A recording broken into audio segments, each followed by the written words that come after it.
We're in orbit over Cascadia, Captain.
Like wrapped among the rocks.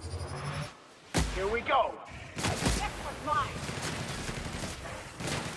Nice one, Captain!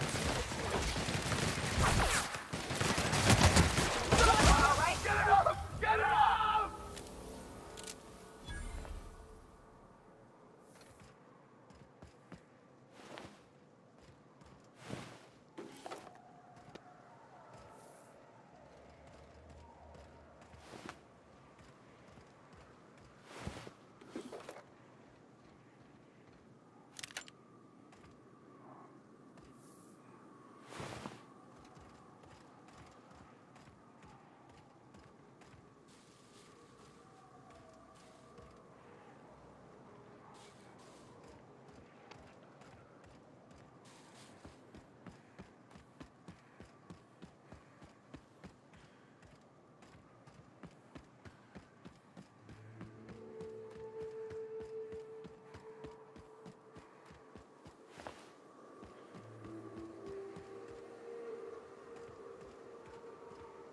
Whew. Here we go. I haven't set foot in here since... Well, I'm ready. Yeah. Right? Yeah. Here we go.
fight on our hands. Let's get past that alone.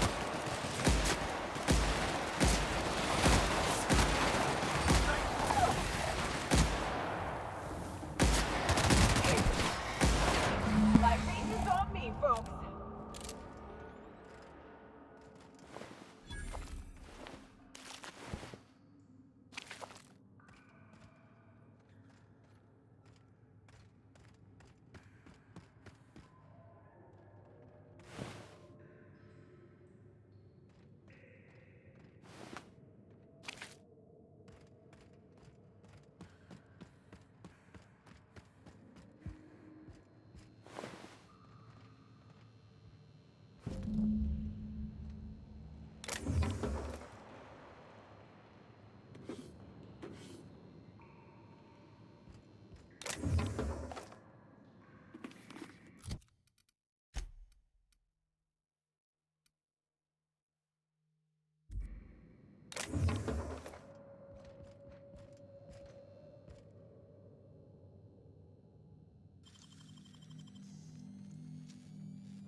Great work.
Nicely done.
Well, this is the spot.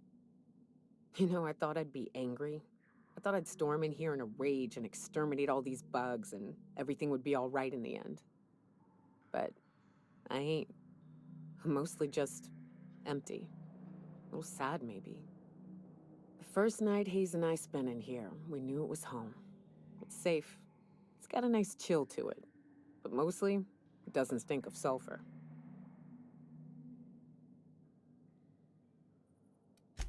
Monarch folks often joke about it. Not because of the smell or the grittiness it leaves in your throat. Not because of the headaches or the coughing. It's because there's no escaping it. It's life here, and there ain't anything you can do about it.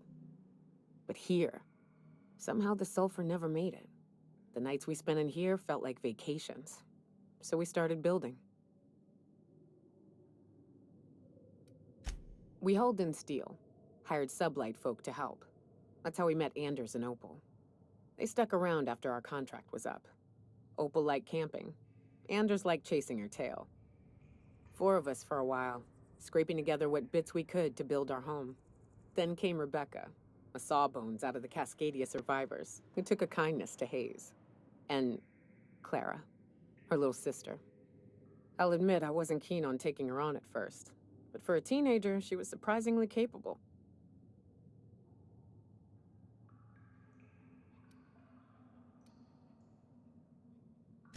She had a head for numbers, helped us trade hides for food and materials, negotiated contracts.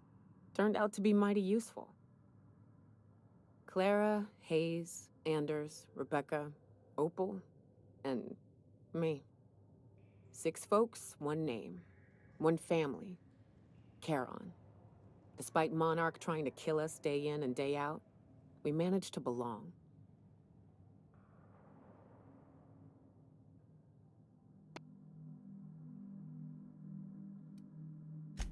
Me too, Captain. But I'm starting to think that maybe I found another. Now let's get to shooting before I get all sentimental. Incoming, Captain!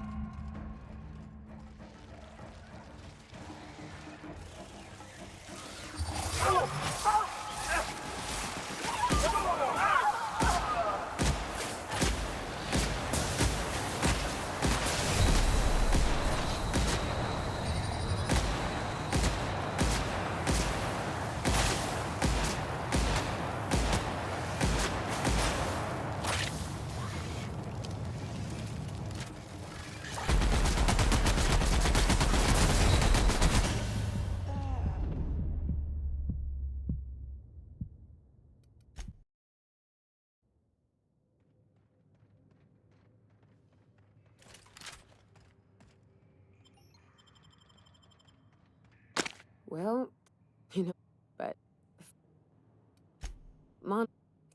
But he... We hope for... And... She had... Me too, Cap. Now let's... Here they come! One hit, Captain!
I wish these were more auspicious circumstances, but at least we're all here. This bringing them together, burying them. This is the kind of thing Hayes would have done. That makes it stupid. By all accounts, we should have left well enough alone, but that also makes it right. Captain, thank you.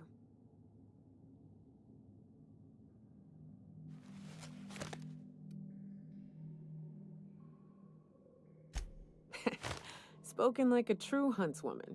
You'd have fit right in. You mind if we rest a spell before we head out? I'd like to bury Opal and Clara proper before I lay everyone's medallions to rest.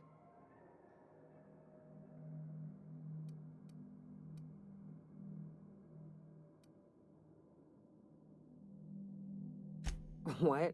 Why? Them's painful memories, Captain.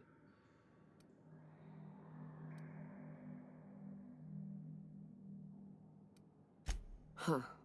That ain't a bad point. All right, Captain. Thanks.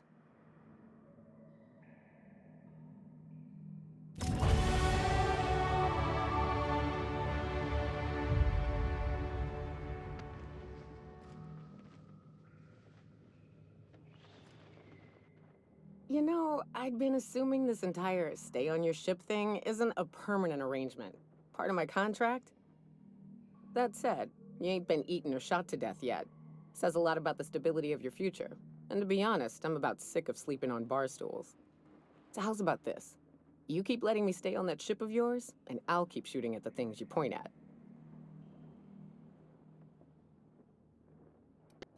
Outstanding. What's up? Sure. Yeah, at first we all thought it was about damn time. I don't know if you've noticed, but Monarch ain't exactly easy on the spirit. Then it got uglier than a rat eating a sour grape.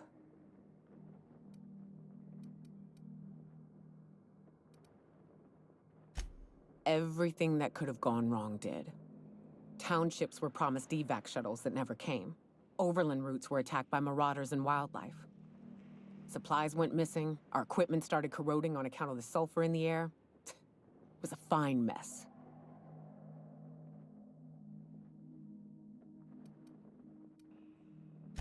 They don't go to sleep at night with a morbid understanding that a rapt might eat them while they sleep. Maybe their bosses don't have the right priorities. Maybe someone out there is a bit too focused on the bottom line, but at least they have food delivered to them.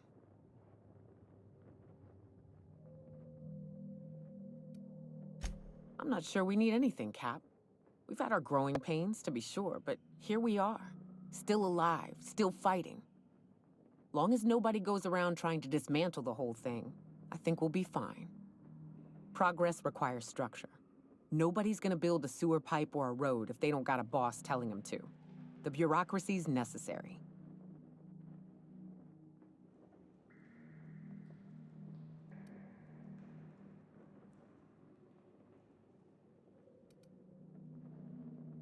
Sure.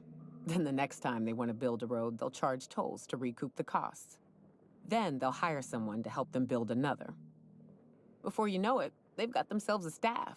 Pay checks, seminars on the best road building standards and practices. It always happens eventually, Captain. May as well embrace it. What's up? Sure. All right. Oh, sure.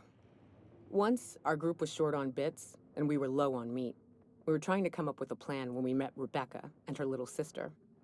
Every once in a while, when times got desperate, we looked to Fallbrook for dirty work. The sisters had never been there before. They lived in Cascadia all their life. First night we stayed there, well, you know me. I was in my cups. I sat to play cards with a few gentlemen from Byzantium who had deep pockets. Thought I'd make a bid or two.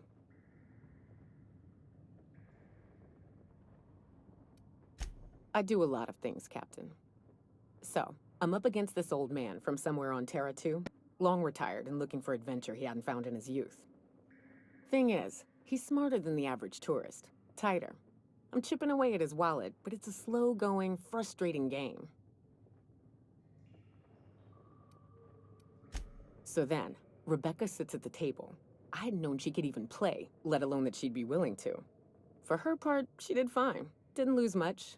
But the tourist, the old Terra 2 retiree, Rebecca distracted him something awful, and I took him for all he had.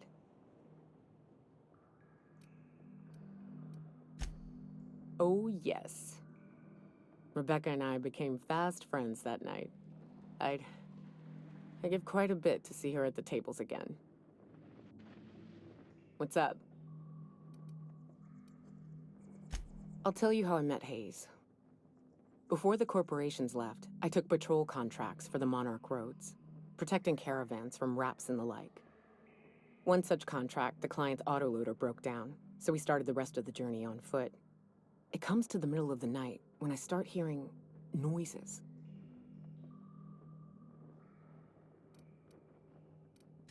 They were a kind of whistling.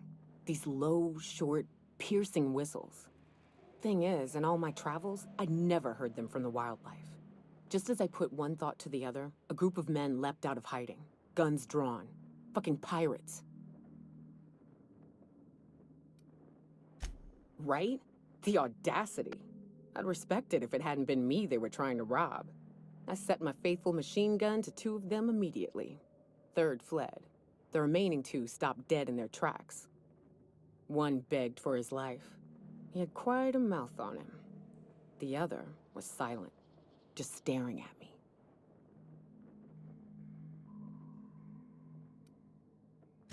Nah, he was listening.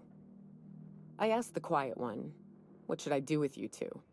My client shouted to kill them. The other man ran his mouth, kept begging me to spare them.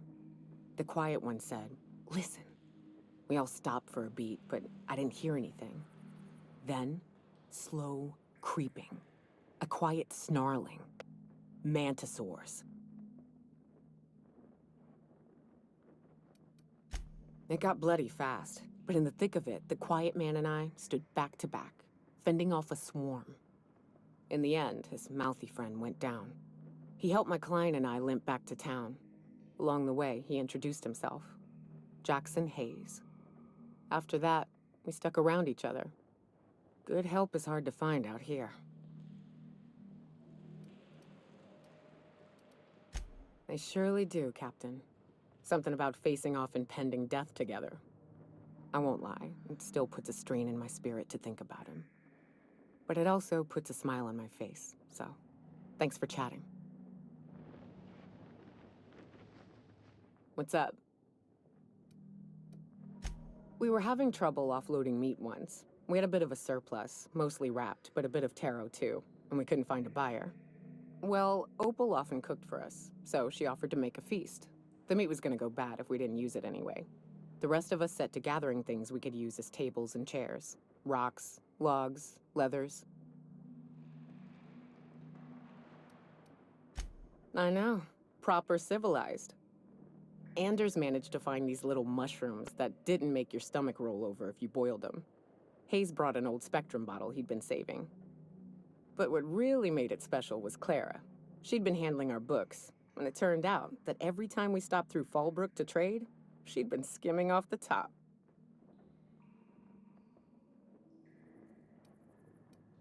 We ain't talking riches. A bit or two here and there, that's all. We might have been pissed if she hadn't... Well, turns out she had taken those savings and had medallions made. A set of them, one for each of us. Each had one of our initials, and together they spelled Charon. The word had been Hayes' idea, but it wasn't until Clara passed out those medallions that we stuck to it.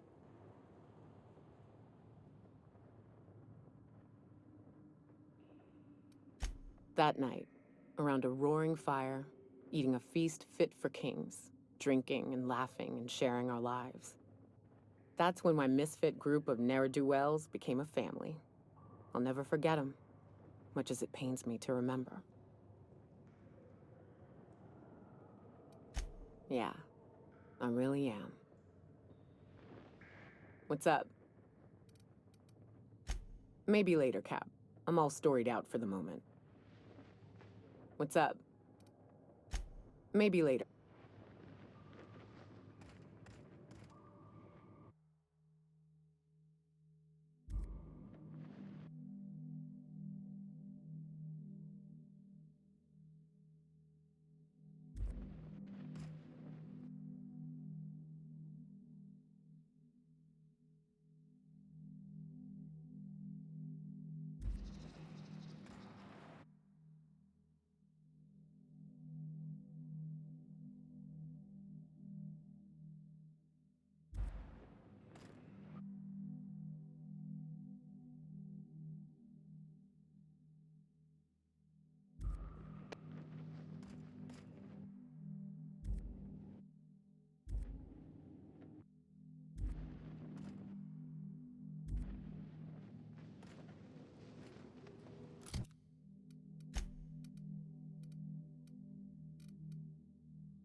Ugh, my stomach.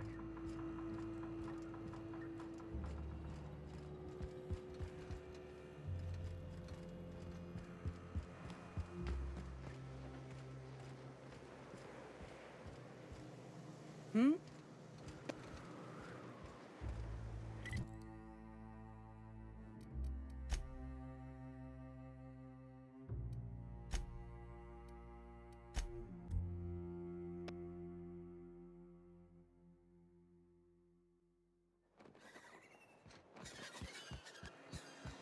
I hate to see you torture yourself with your grief, Miss Ramnarine Wentworth. I got every right. Burying your friends ain't exactly a hangover. It's not gonna fade easy.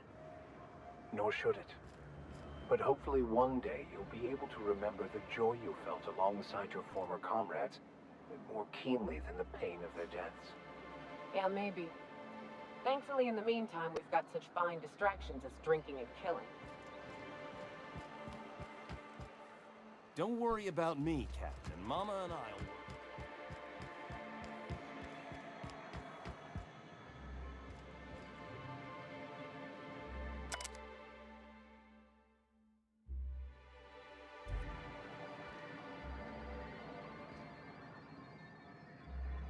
It's been quite some time since I was in Stellar Bay.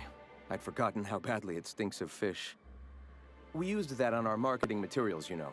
The unique musk coming from our scaly little friends. Soon, there will be no marketing materials, no advertisements, no shrines to the wanton gluttony the board so adamantly espouses. We'll spread the truth to the townships first. The board cannot survive without their working class. If your enemy defends itself with slaves, you need only unshackle their bonds to win the war.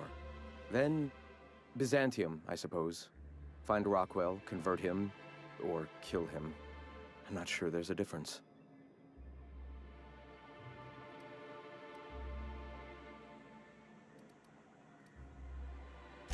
He's chosen his path. If it ends in his beheading, he has only himself to blame. Besides, to the rest of the colony, a dead chairman is likely better than a traitorous one. At any rate, I must thank you, Captain. Without you, none of this would have been possible. We aren't in any business, Captain. That's the whole point. Some of my people will fish. Others remain in Amber Heights, as that is their home. Still others continue to hunt in the wilderness. We'll make do in our own way.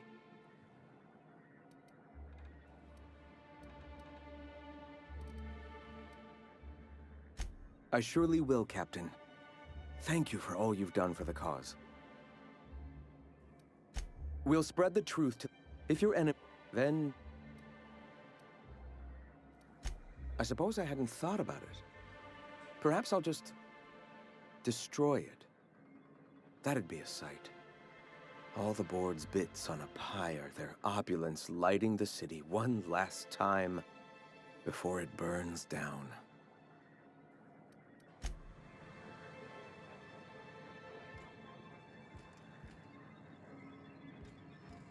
I really hope I don't get sick of fish. I'm still getting used to not worrying about food.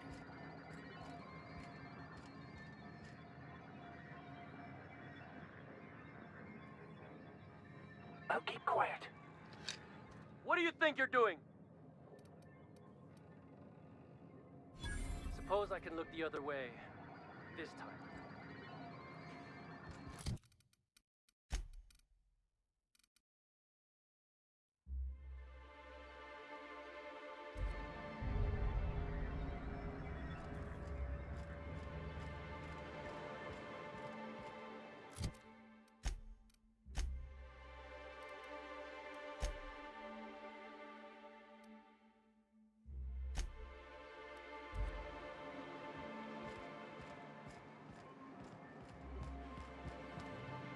You look like a woman who's looking...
Poor Braxton. Just when I thought things couldn't get worse here. At least Grimm's done bothering Velma. Last thing anyone needs is him setting her off. Wouldn't mind smelling like Saltina if we could sell more of it.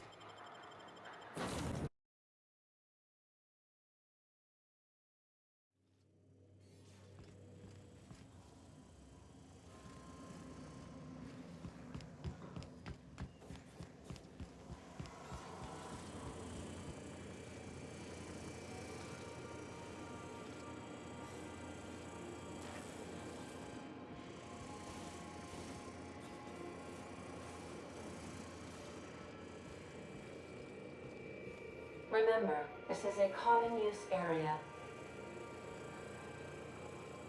Job assessment. It's a mess. Begin cleaning cycle? Say yes, no, or later.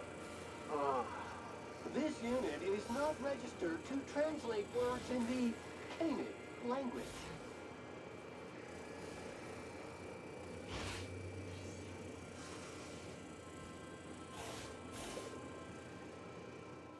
Battery levels are...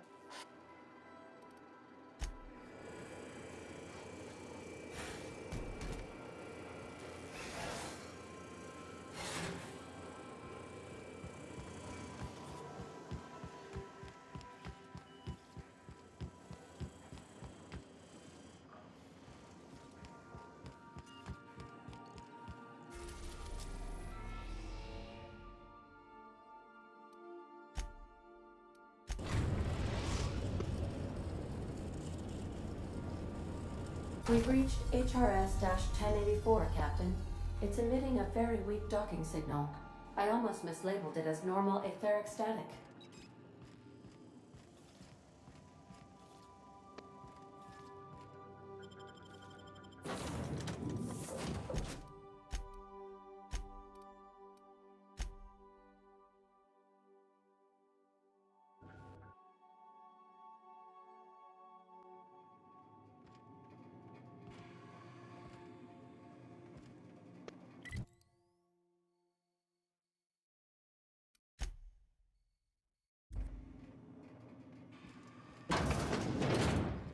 Quiet as the grave in here.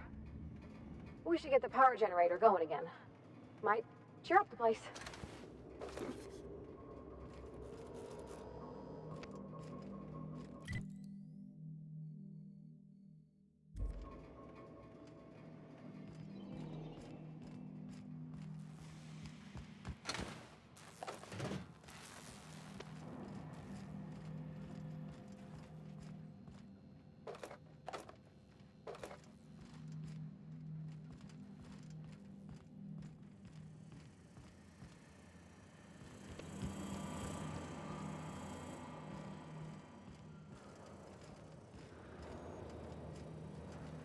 Let's give these little fellas a wide berth, Captain.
I see you have activated your holographic shroud, Captain.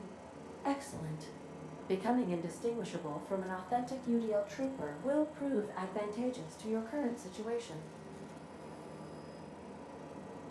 A UDL vessel has been tracking our position and just recently docked with the station. They are patching into the station's transmission lines now. I cannot stop. I've been waiting for this day since we tagged your ship in Cascadia, Captain. Wait, who are you? No one told me we had security forces deployed on the station already.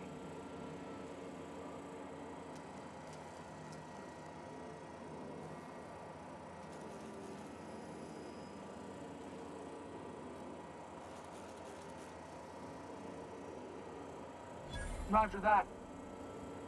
Just as a precaution, I'm sure you won't mind if we turn on the station's security systems. Can't be too careful. We hate to leave this location undefended after a close call with outlaws.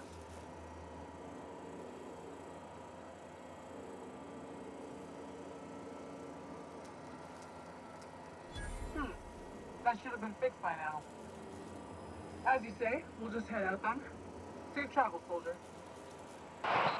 The UDL gunship is undocking from the station. They appear to be departing into space. Nice. I've never been great at de-escalation.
Step lively, Captain. The floor's got teeth.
Subjects. They're still alive.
Job done.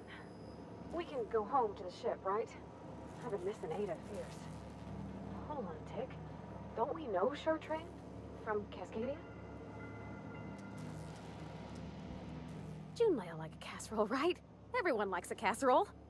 I mean, I don't really, but I don't count. No, cakes. Cakes I like.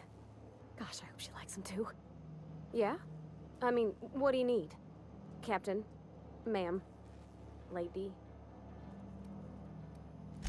You want to ask about anything in particular, Captain? It sure is lonely out.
Hey, Cap.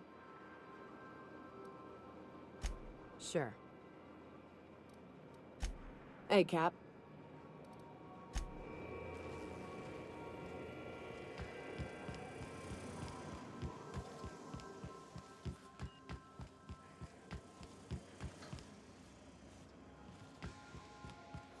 Sam, I must confess, I have not been cleaned for far too long. You're sure this will... Oh, yes. That's the spot exactly. I... Why, I didn't expect you to be so thorough. I am ashamed to admit.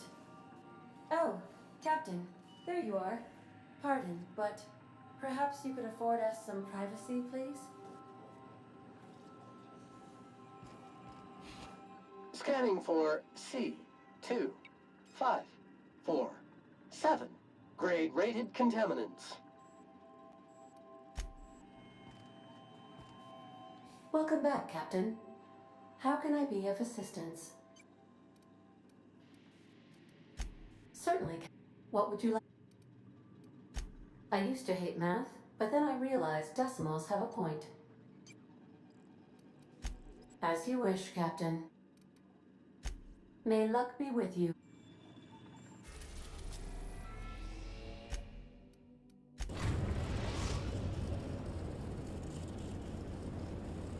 Destination reached. The Groundbreaker.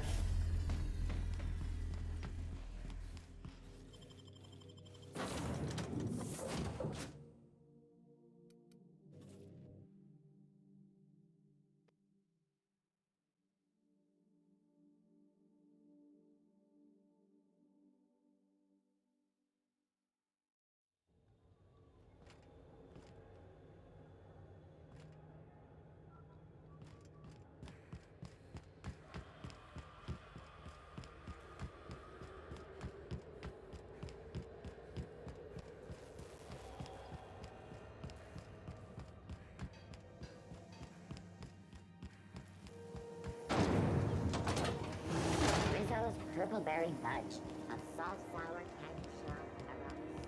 Purpleberry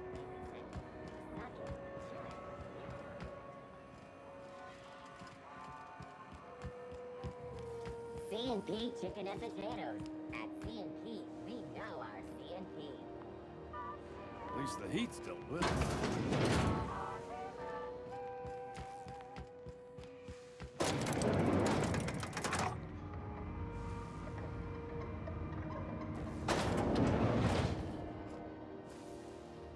Hey, Doc Fenhill. Glad to see you ain't moved on from Groundbreaker yet. Hey, Tobias. How's the leg? Good as you left it, ma'am. Still bends and everything. A bullet went through it, most of the way. The other guy thought his ship was perfectly operational. I told him it was salvage. We disagreed. I won. Workplace hazards, Captain. Pretty routine around here.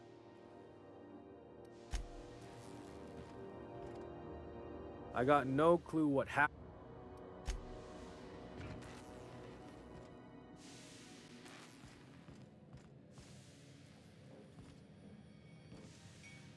Finally, a base of our own. Soon we'll have eyes on every corner of the system. Well done, Captain.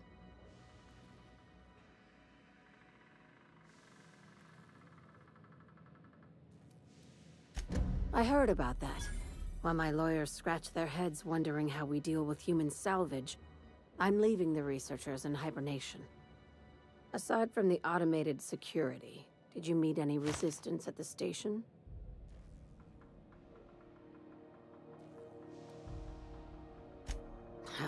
I knew it. They've been shadowing us since Monarch, maybe even longer. I've been less than honest with you. Your assignments weren't strictly about the salvage business. You might have figured that out already.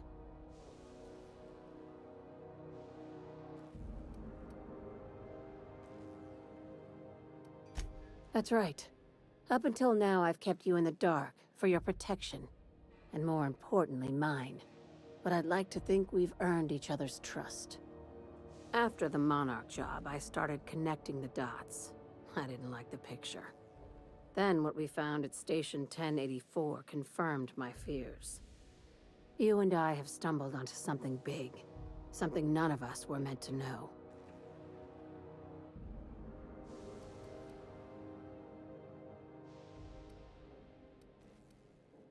Glad to know it, Captain. Ask yourself why a skeleton crew was studying that Alta Vitae gas in secret. Ask yourself why stockpiles were hidden on a planet full of monsters. Before we go any further, I want you to keep an open mind. Can you do that for me, Captain? Aliens. I'm talking about aliens. They're the ones responsible for the deaths at 1084, and who knows what else. We have to put a stop to it.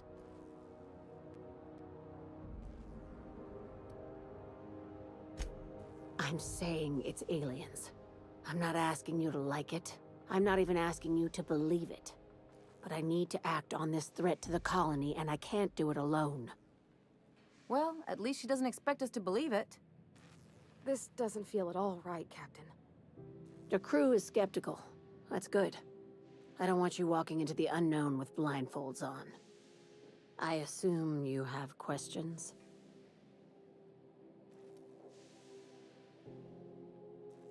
If we're gonna see this through, I'll need your trust and commitment. Now's the time for setting doubts aside.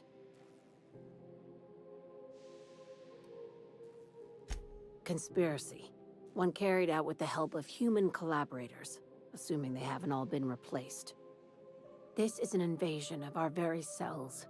That damned gas is mixing our nucleon with halcyon biology to twist us, change us, make us more like those monsters on Monarch.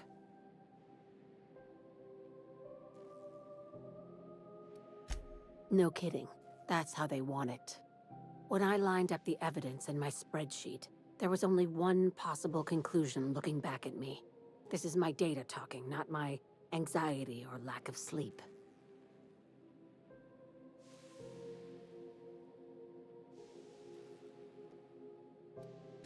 Sharing my findings took a calculated risk. If you were a spy, I doubt you'd even realize it. Only your cells would know.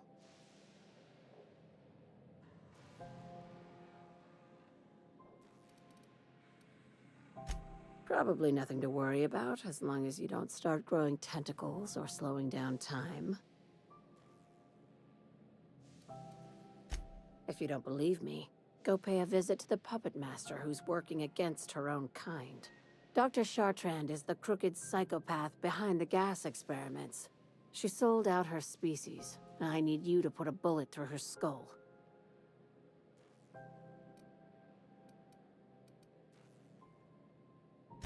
She's a research scientist and a damn good one.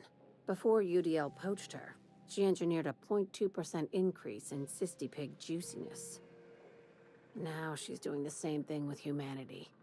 Her fingerprints were all over Station 1084. You saw what she did to her team.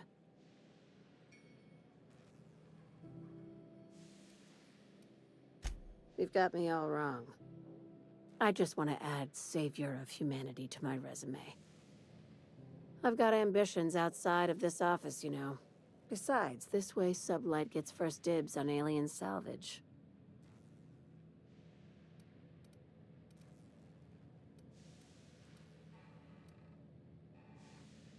Do you usually come across innocent people trapped in suspension tanks? Because some of us would call that excessive. Remember, the tanks were just the shit she left behind. Just imagine the experiments she carted off to her next lab.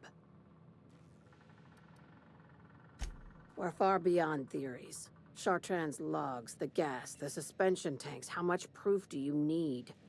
Wake up, Captain. An invasion needs collaborators working from the shadows.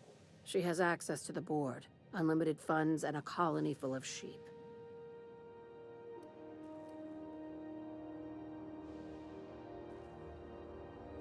Just think of it as salvaging hope from the smoking wreckage of humanity. This is your initiation into a future with Sublight. Want a steady position in our ranks? Buy one with a bullet. Well, there's your usual fee. What else do you want, a promotion? It's yours. Even better. I'll owe you one. This keycard will get you through the front door of her Byzantium estate. Don't ask how I got it. You might not like the answer. By now, the other side knows what you're doing. Don't trust anything Chartrand says. She's compromised down to the bone. Maybe even deeper than that.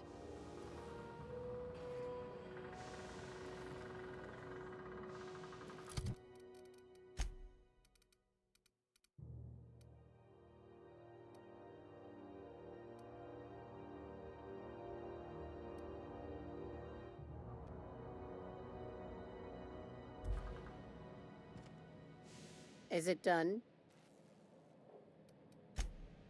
I see. If you need directions to Byzantium, it's the big fancy one. Can't miss it.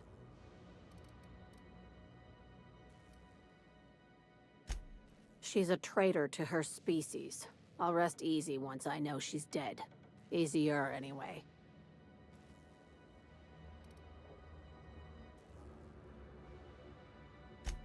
I'm on a low-patience, high-stress diet at the moment, Captain.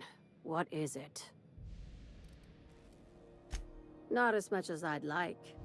The board dispatched it to Earth on a resupply mission, I think. Why?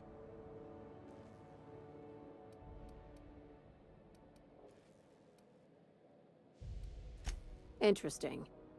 It's possible the board wanted the cruiser to disregard ancillary tasks. But to what end?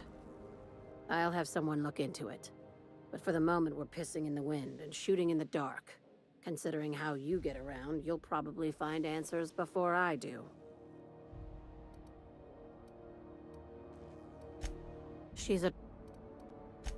I'm on a... I don't charge.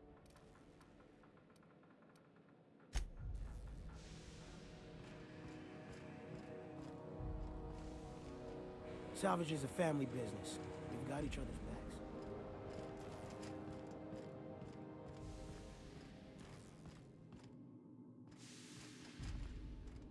Hope you find some good salvage out there.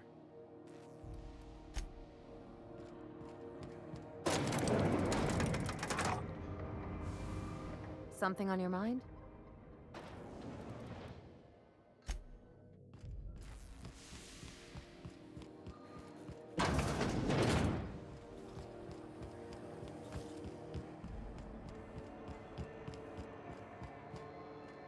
What can I do for you? Need some Adreno? It's good for you. Spacer's promise. What are you saying, Martin? That's an Auntie Cleo's product.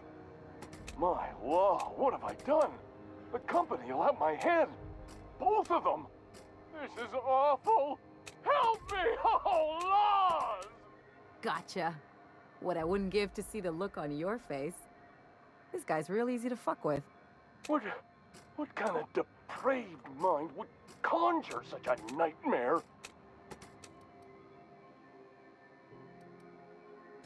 It's your party, Captain. Now, if you don't mind, I'd like to put this behind us and forget it ever happened. Have a look.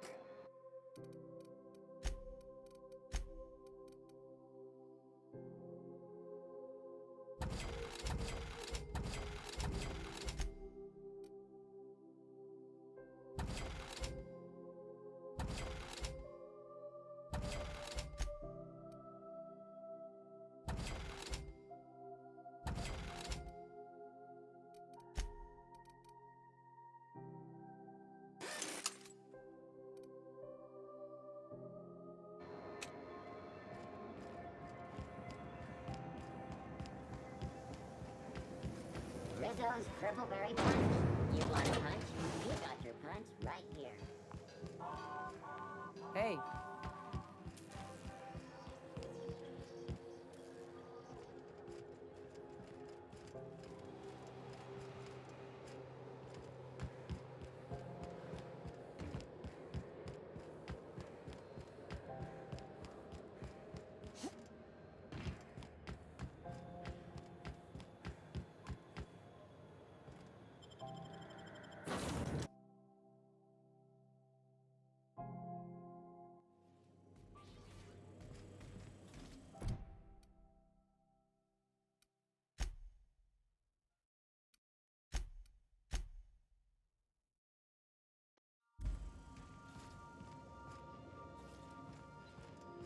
Captain, I wish to offer my commendations for convincing the UDL's gunship to leave HRS-1084.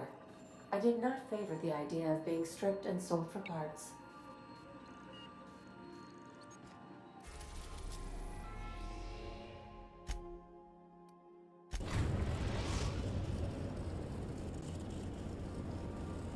We arrived at Ambrose Manor.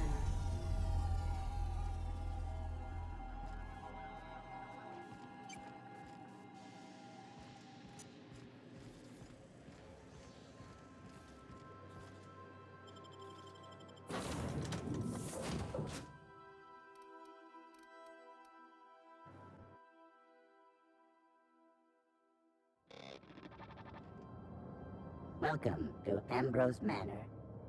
We were not expecting company. Please follow. Do not stray from the path. Don't worry, little fella. We're mostly law-abiding folk.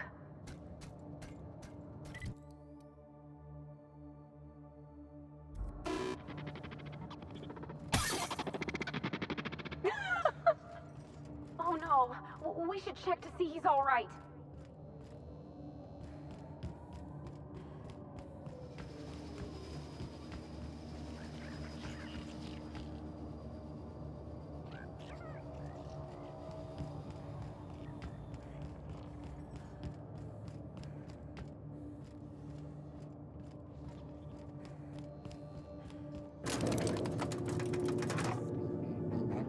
This unit as it was before the fall.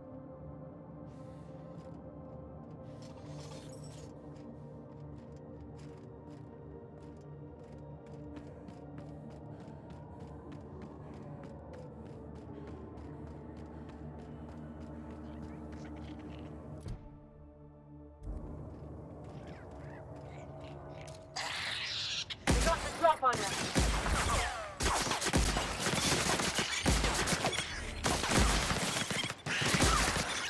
Everyone all right?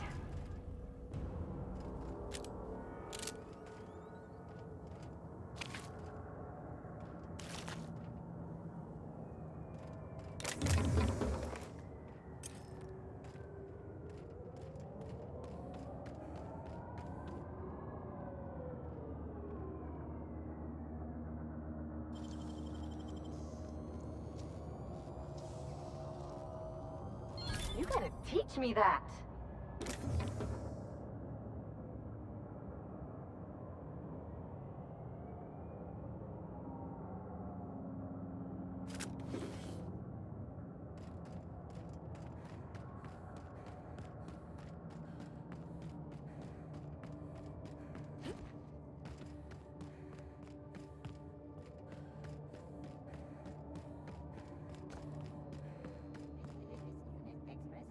Dismay.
This unit can help itself.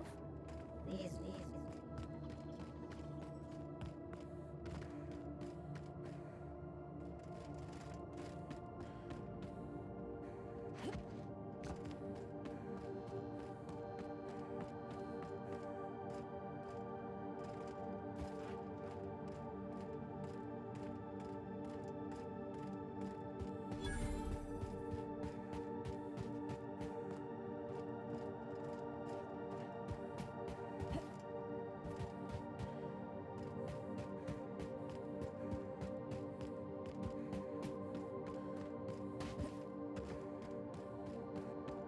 Big empty windows.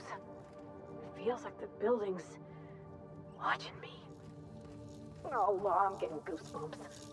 At the very least, there ought to be something worth stealing in there.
Okay, maybe not.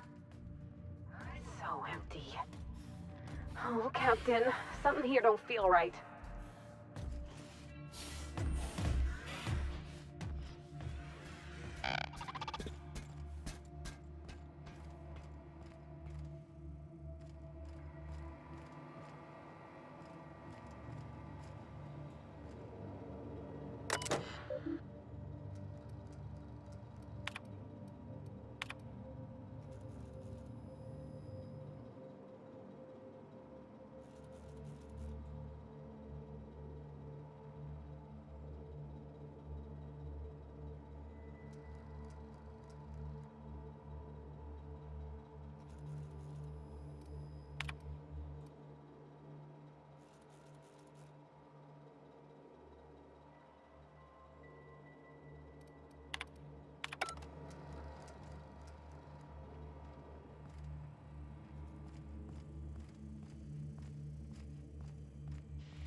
Oh my law, this is just like that episode of Virginia Yang, Girl Detective, where the old fella dies and his nurse inherits his house. What if we find a body?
Dear Wilhelmina, I hope this letter finds you well. No, it's too stilted. It sounds like I'm writing to request a loan. Dearest Wilhelmina, I regret to tell you... Law, no, that's worse. When have I ever called her dearest?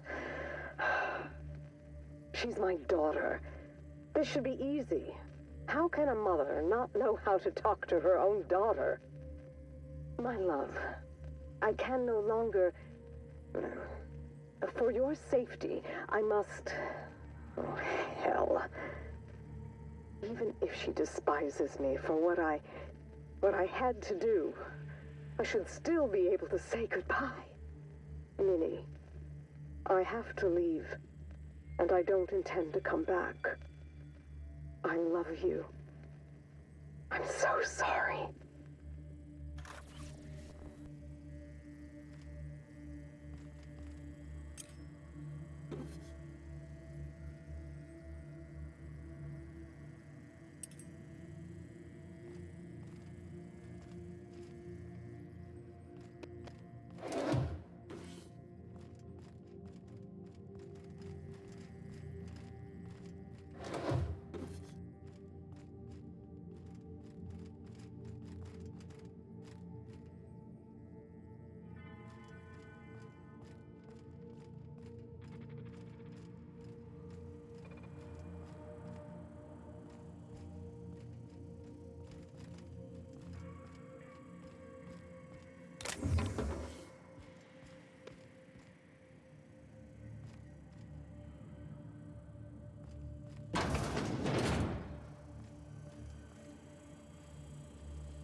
Join me for a drink, miss whoever you are.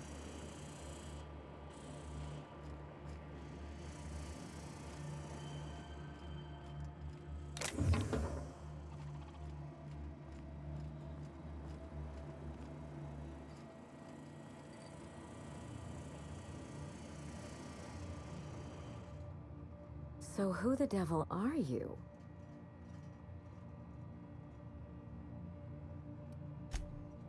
You don't say. Well, make yourself at home, Captain. I'm sure we have much to discuss. Do you see that glowing chunk of space rock? That's Gorgon. My birthright, my burden, and the bane of my existence. I hate to drink alone, and this is my third. So join me in raising a glass. To Gorgon.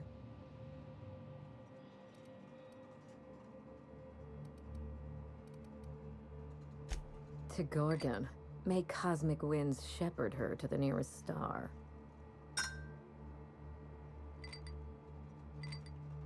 I'm Wilhelmina Ambrose, but you can keep it short and call me Minnie. Now, what brings you to my house, gorgeous? I take it you didn't come all this way for the beverages, the starry skies, or the pleasant company. A severed arm? How positively ghoulish. You know this is a private residence, not a curio shop?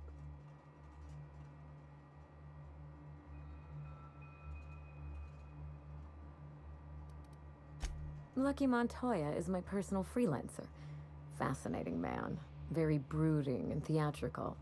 Always staring into space and twirling a bullet over his knuckles. He's definitely not doing that anymore. But if something happened to him... Oh dear. I suppose that makes him my former freelancer now?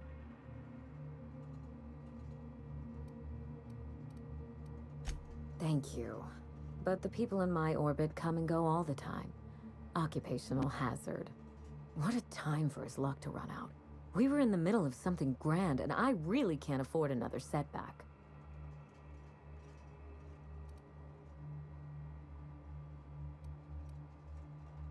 Excellent deduction.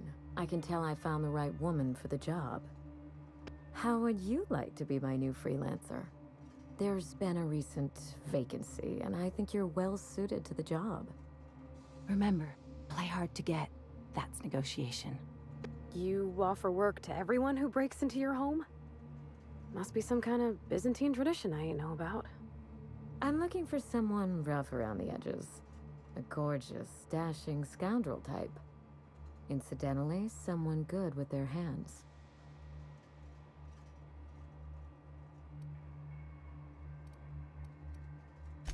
I like my employees well-groomed. Appearances are everything in high society.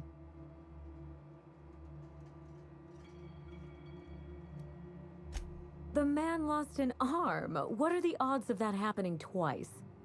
Of course, Gorgon is a treacherous place, and my own family's involvement with it has been fraught. Allow me to lay out the facts, and you can decide for yourself if you want to be my chief investigator. My mother, Dr. Olivia Ambrose, worked for Spacer's Choice at the Gorgon Research Facility. She was brilliant, the top scientist in her field, until tragedy struck.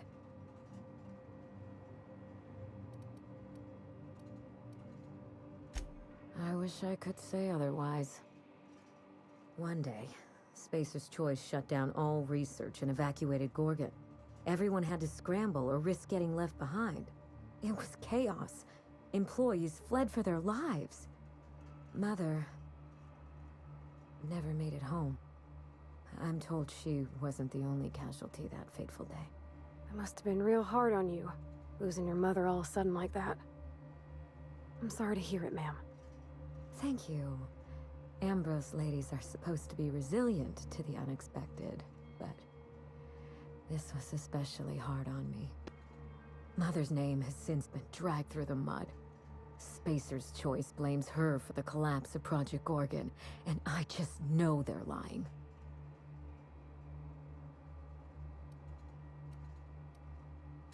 Everything you can imagine and more. Dereliction of duty, circulating anti-corporate memos, taking longer than average coffee breaks. The list goes on. Mother would not have allowed Project Gorgon to fail. Something happened on that asteroid, and my family took the fall for it.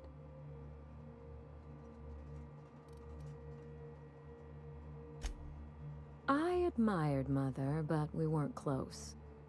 She disapproved of everything about me, really. I couldn't measure up to her example. She didn't make time for us. I remember thinking that she never wanted a child, and never forgave me for being one, naive and irresponsible as I was.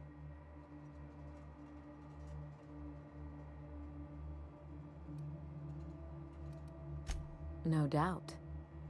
I only wish Mother was here to tell it in her own words. Mother worked herself to the bone. She wanted to make the colony a better place, no matter who or what got sacrificed along the way.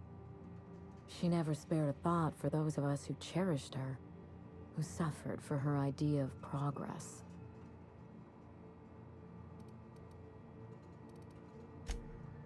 We got close once. When I was a child, I enjoyed looking over Mother's shoulder, playing backseat chemist while she peered into a microscope. One day, she told me to leave before I broke something. Then, I got mad and broke something.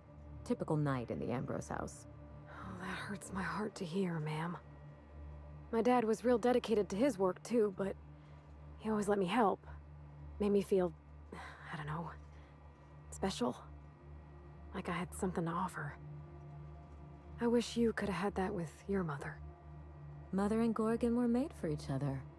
I had the misfortune to be stuck in the middle. I don't know. And Spacer's Choice won't say. They don't discuss anything that tarnishes their brand. Gorgon has a dark history. The project fell apart. Personnel were shuffled across the system. With Mother gone, now I'm all that's left.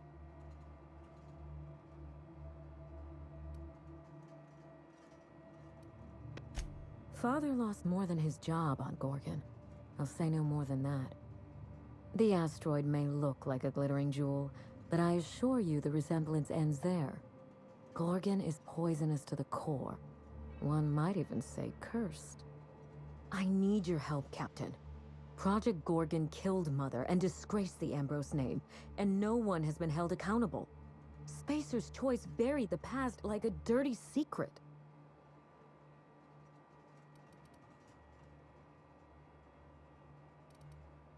You followed an uncertain lead all the way to my doorstep. You're curious, resourceful, and perceptive. All the marks of a good private eye. Whatever happened on Gorgon wasn't Mother's fault. I simply need the evidence to prove it. We're going to drag the truth kicking and screaming into the light. Even if it means bringing ruin and humiliation to Spacer's Choice. All the evidence I need should be in Mother's journal. You can find it in her office on Gorgon, in the heart of the old research facility.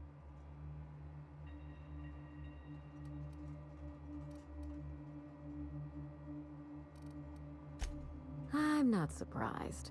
Between the family drama and the corporate conspiracy, it must feel like you've stepped on a landmine. Speak freely, Captain.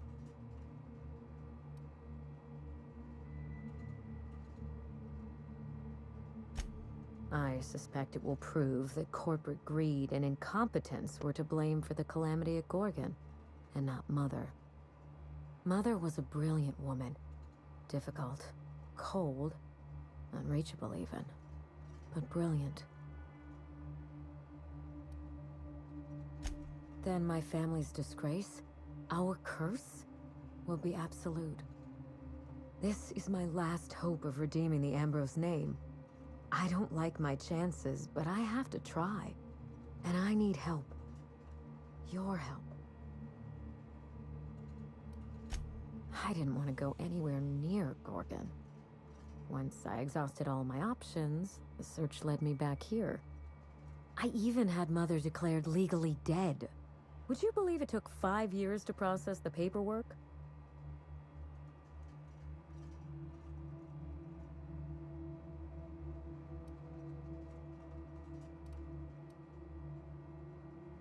It isn't as bad as you make it sound, but technically, yes.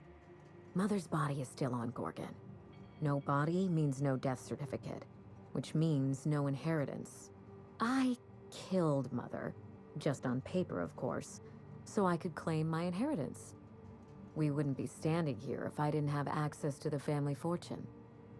I once assumed the mansion and the money would be enough to redeem the Ambrose name. But even in Byzantium, prestige must be earned, and it can so easily be lost.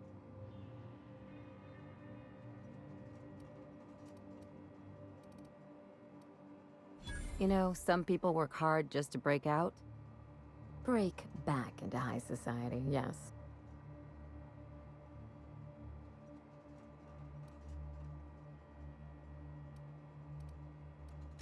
I have Spacer's Choice to thank for that. The smear campaign against Mother was the work of cowards. I'm vindicating the family name for her, for the colony, and for my future.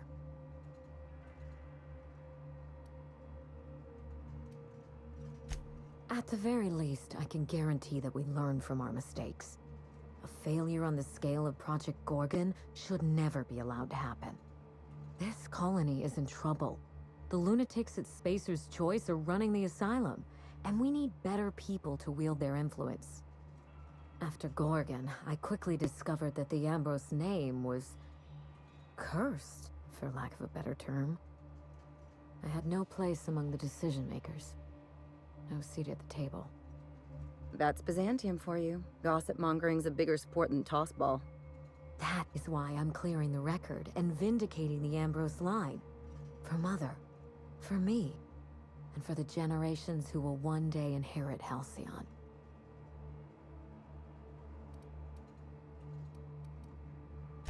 I know it will.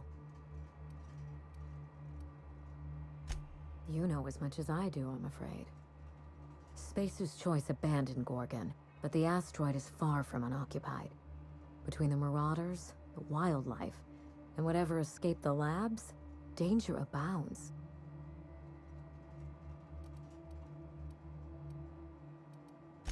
Toward the end of the project, I heard Mother grumble about some test subjects running amok outside of their enclosure. I wish I could tell you more. Just watch yourself. If you aren't careful, you stand to lose more than an arm. I believe that covers it all. Are you ready to get started? We mustn't allow the trail to get cold.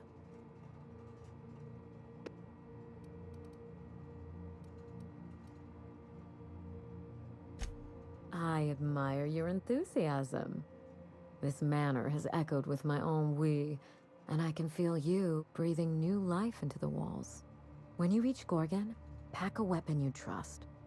The corporate lockdown hasn't stopped the wilderness from squirming in through the cracks. I've never understood why, but Gorgon is teeming with marauders.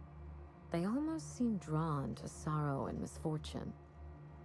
Then there's the test subjects, those who survived anyway. Ravenous creatures left behind like so much salvage. I told him everything I've told you. Just the facts. Maybe a couple of harmless embellishments. Why?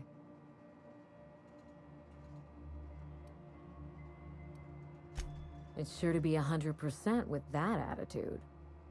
Still, you're smart to ask. Lucky spent most of our time together spinning a pistol around his index finger. Not sure he listened to any of my advice. That sounds like Lucky, all right. The man loved to show off. He had an aura of rugged individualism that was quite charming. Not that it helped him in the end. But you won't let me down, will you, Captain?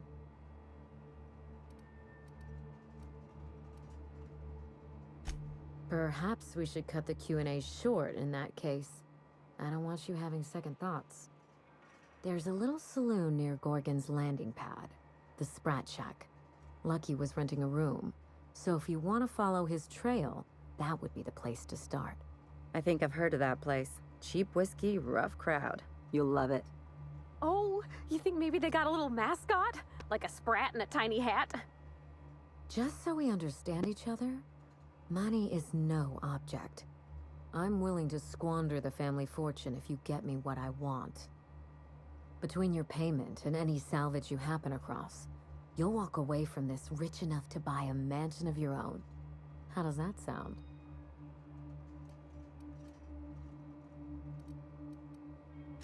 The cash? No one's ever done this before, and the only person who tried is a corpse. Believe me, that's enough. Here's your nav key, Captain. Safe travels.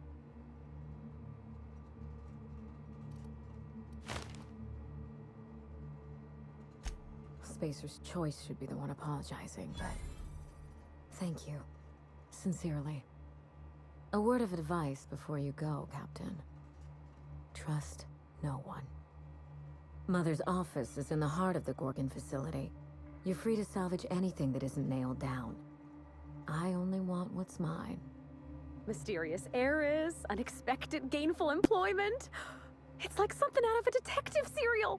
It's not theft if she's giving us permission.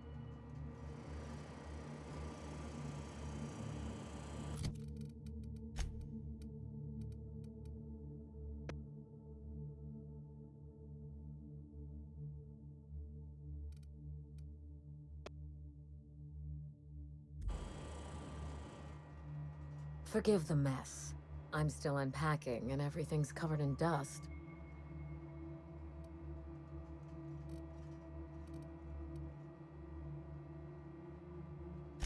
Someone's been snooping around. Not that I mind.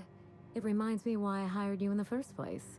For your keen eyes and scandalous disregard for privacy. When I left home, I wanted Mother and Father to know the conditions of my return.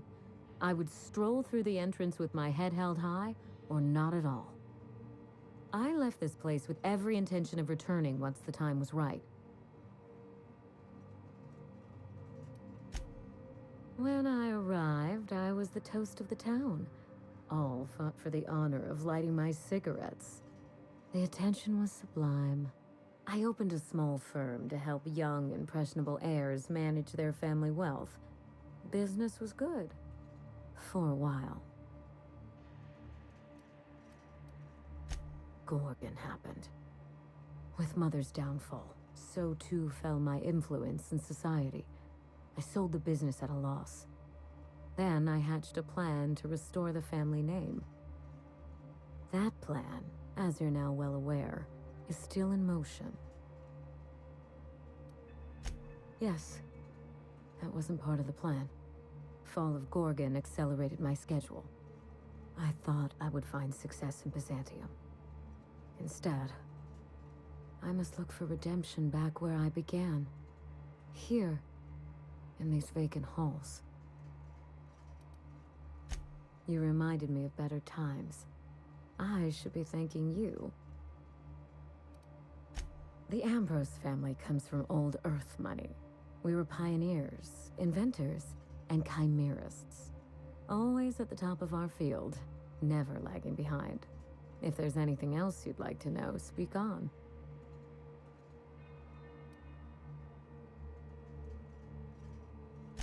A goodbye recording? I don't understand.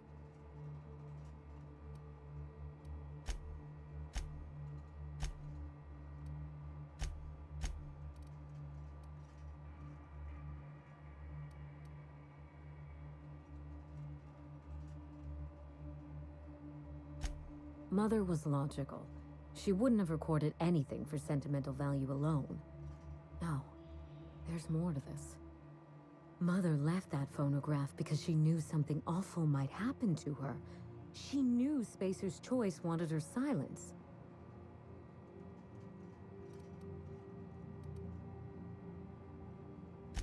It's possible. But in the end, she never found the words. We have to find that journal, Captain. And when we do, Spacer's Choice will rue the day they crossed my family. Ah, yes. I've scanned her old logs. But I'm afraid they haven't given up anything I didn't already know or suspect. If you have any questions, you can trust me to answer them. I gain nothing by leaving you in the dark.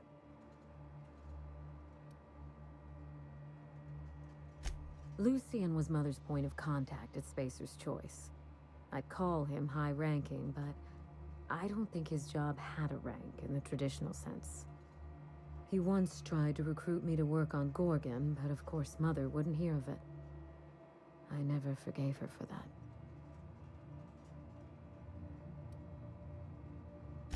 And risk losing one of the colony's greatest minds to Auntie Cleo? I think not. No.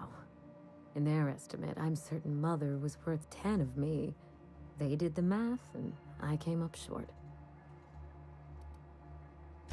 A little bit of everything, I suppose. Manage personnel, keep an eye on budgets, see that goals and expectations were well defined. Chemistry may be my passion, but Spacer's Choice recognized my knack for administration. I would have taken the job and perhaps even enjoyed it. Did anything else in Mother's terminal glue your eyes to the screen? Of all the intrigue and mysteries surrounding my household, that is what interests you. I do enjoy painting. I haven't indulged in some time, but it's a pleasant enough diversion. I honestly don't think I've been at it long enough to have a style. Painting is something I enjoy on the side, not something I chase to perfection. We Ambrose ladies have a way of ruining the things we love by committing ourselves to them. I've always been partial to Truth Emerging from the Well to Shame Mankind by Jerome. That painting speaks to me. It shows how nothing stays hidden for long. Your curiosity is charming, but do remember to focus on the job at hand. You do that, and thanks for your attention to detail. If Mother and I shared anything, it was our love of chemistry.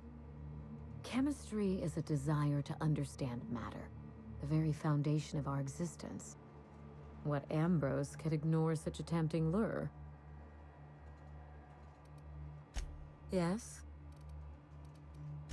Ask anything you like, Captain. It's nice to have a competent partner for a change. I've told you everything I know. I trust you to investigate Gorgon and draw your own conclusions. If you can think of anything specific, all you have to do is ask. Of course, my dear Captain. I look forward to it. Regrettable, I know. We used to have a staff to maintain the grounds. Not just auto mechanicals either. Real people doing real work.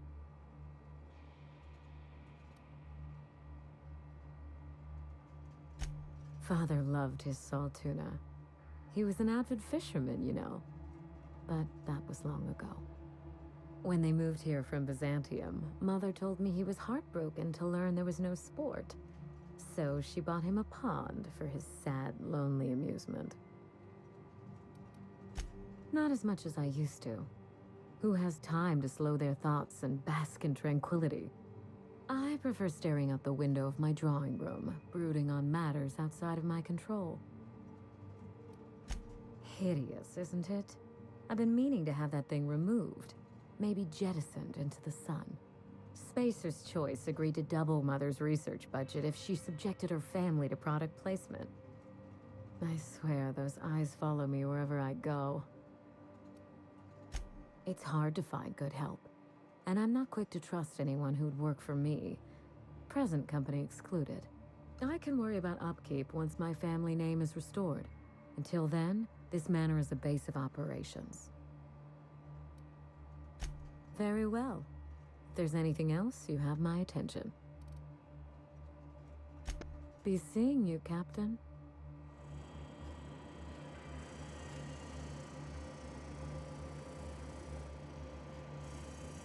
Yeah, huh?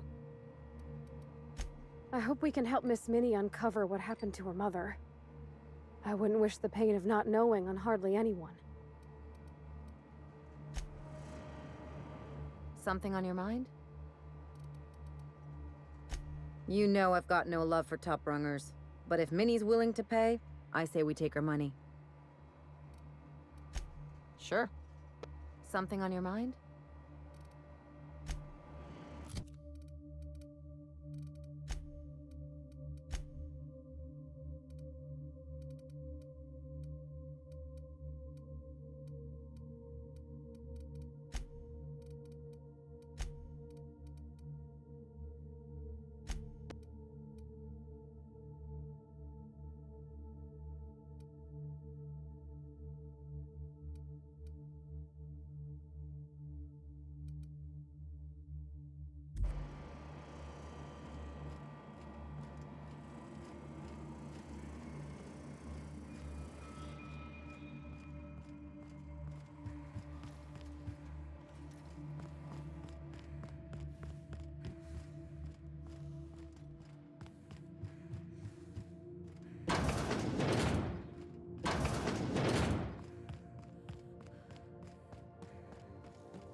Captain, charmed as always.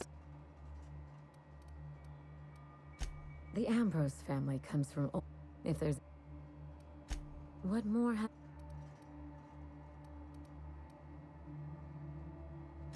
I so wanted to avoid opening that wound. Now here we are. Father was exposed to some of Gorgon's more caustic chemicals. I don't know how, but I suspect that Mother brought her work home.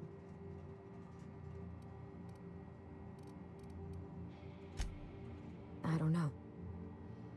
It's possible that Mother carted him off to Gorgon for her studies. That, or she killed him and buried him under the floorboards, or bricked him behind a wall. I wouldn't put anything past Olivia Ambrose.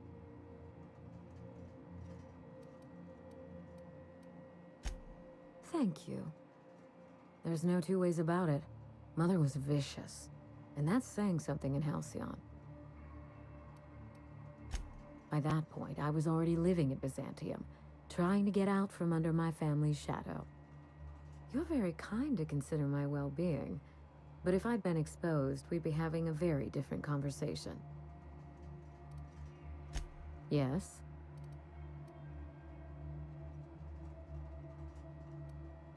You do that. Yes? Regrettable. Very well. Be seeing.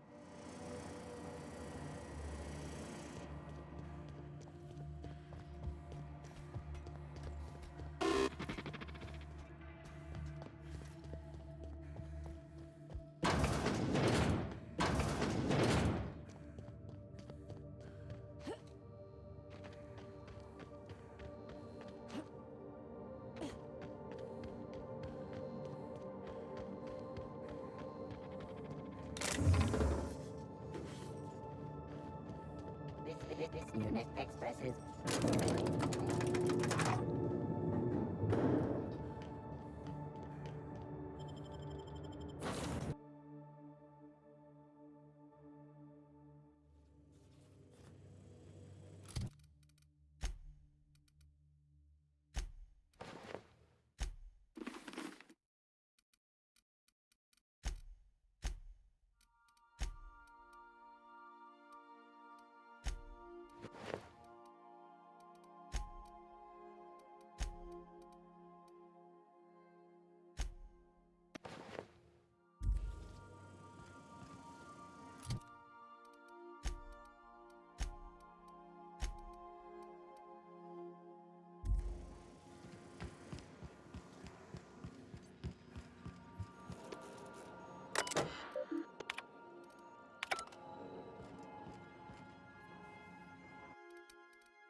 I am a dirty, autonomous digital astrogator, Sam.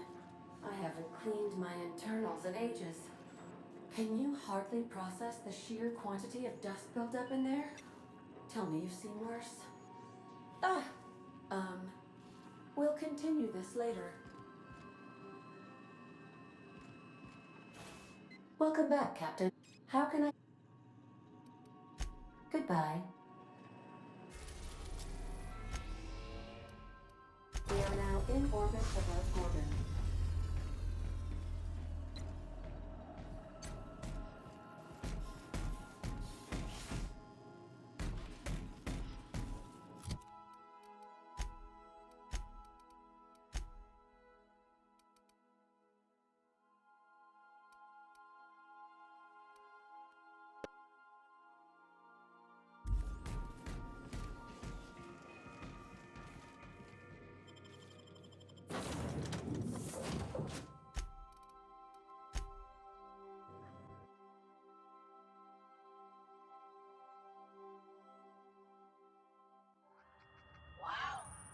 Look at those stars.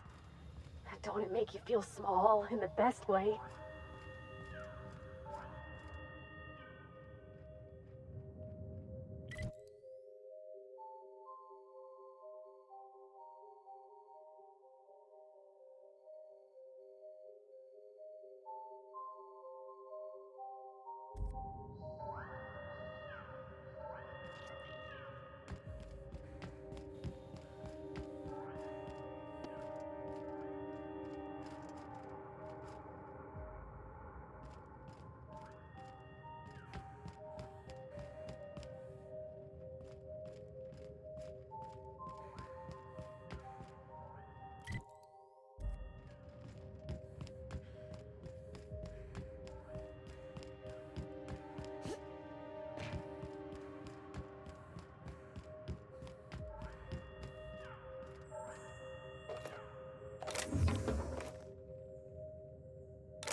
Evacuation in progress. Spacer's Choice is not responsible for any bits, possessions, or loved ones left behind.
one lasts long on Gorgon unprepared.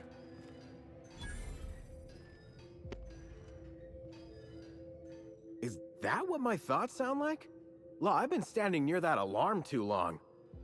You looking for supplies, stranger? Let's stock up here. If you run low on bullets out in Gorgon's far reaches, there ain't no one around here liable to help you out. Let me know if you're looking for something particular. You mean you came out to this asteroid without knowing nothing about it? Me too. Heard it was wild here and couldn't resist. Trouble is, if you wander off to somewhere you oughtn't be, like way out in Gorgon's farthest reaches, odds are slimmer of your bits finding their way to my pockets. If you want my advice, stick close to the Sprat Shack, unless you fancy having your limbs torn off and eaten.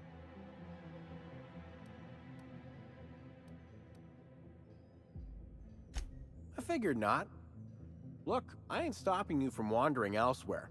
But if you do, be sure you watch out for the Marauders. That's the #1 thing. And the Mance, I guess. You watch out for Marauders, Mance, and Charles from accounting, and you'll probably be fine. Only the meanest Marauder on Gorgon, and also anywhere else. That man is crazier than a bag of canids and twice as likely to bite. He will bust your head open like an overripe mock apple if he so much as sees you. I ain't joking. He'll snap you in half like stale bread noodles.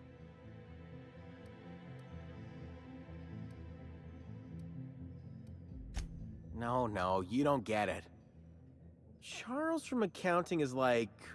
Imagine if you took 3 of the most howling mad marauders you could find and mashed them together. That's Charles.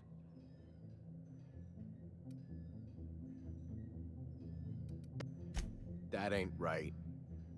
Well, I warned you. If you run off and get exploded to death by a madman with a rocket launcher now, that's on you. Sure, okay. He's got a rocket launcher. Couldn't say. He kills anyone who gets close enough to ask. Look, long story short, you do not fuck with Chuck. Best to avoid the Marauder camp entirely. That's my 2 bits on the matter. Yeah? The Marauder camp way out to the east. That's what I heard, at least. And I sure hope you're asking so you can keep a safe distance away. Yeah? His name is Charles and he used to work in accounting?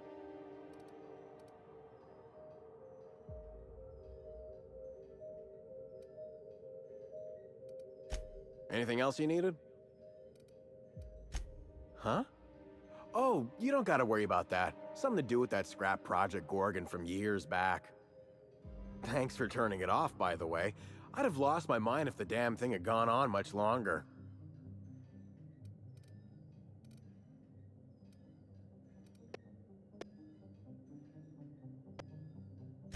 I thought that alarm was gonna bang on for the rest of time.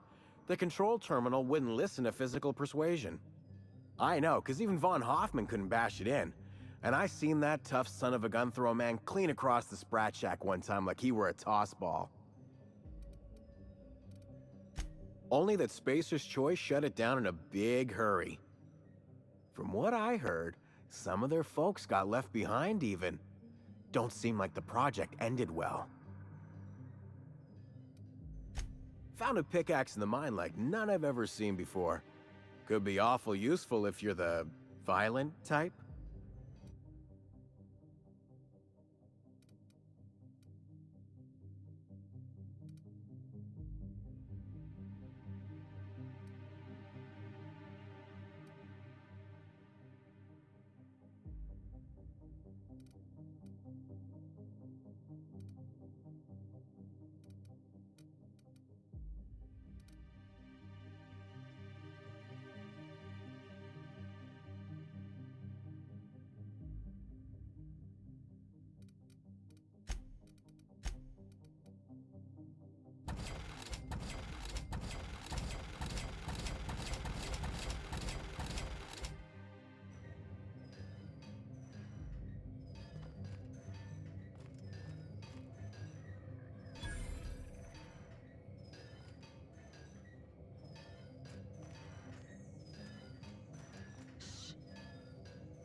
Come here.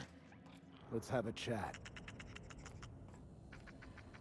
All right, inspection time. Look at my eyes for as long as you can without blinking.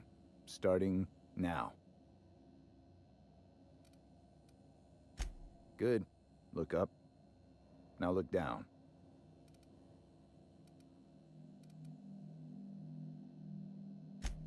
Thank you. Got him from my mother. You're doing swell.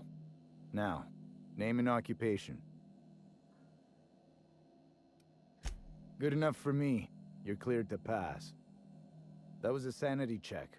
If you had changed like the others, it'd be in your eyes. You'd also be drooling, cursing, and making a mess of the place.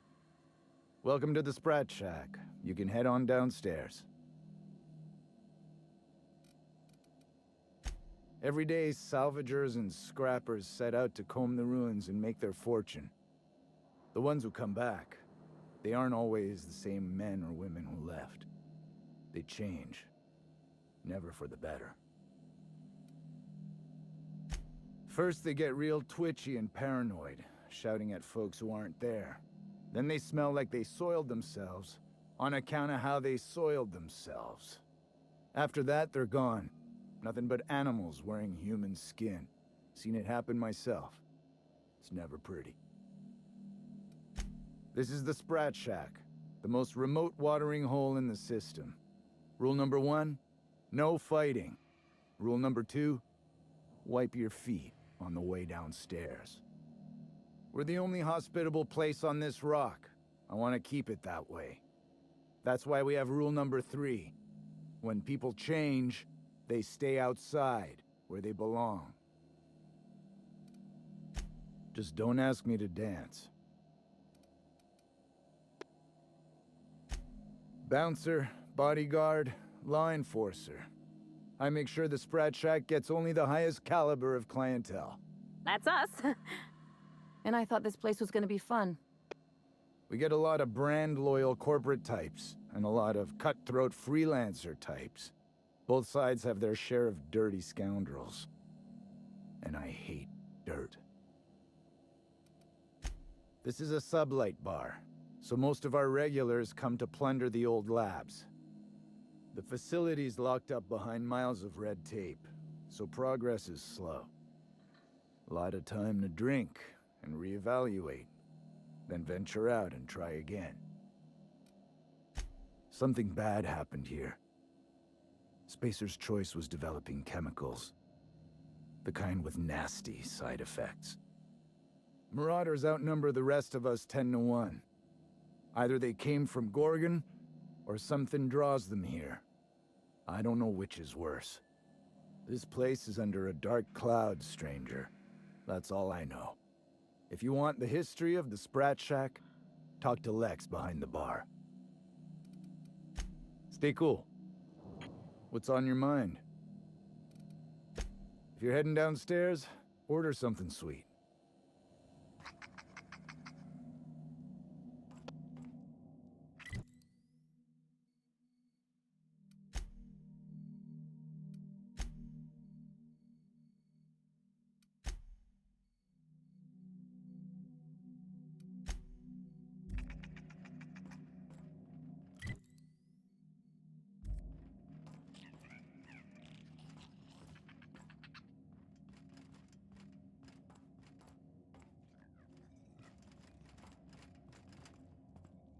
Nice and easy.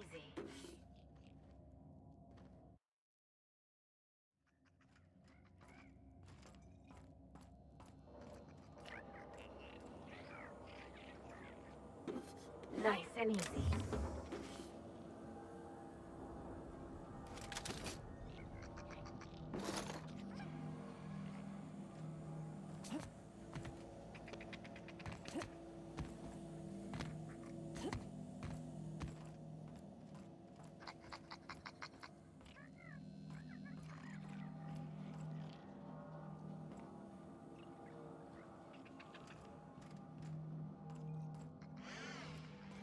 Smell that?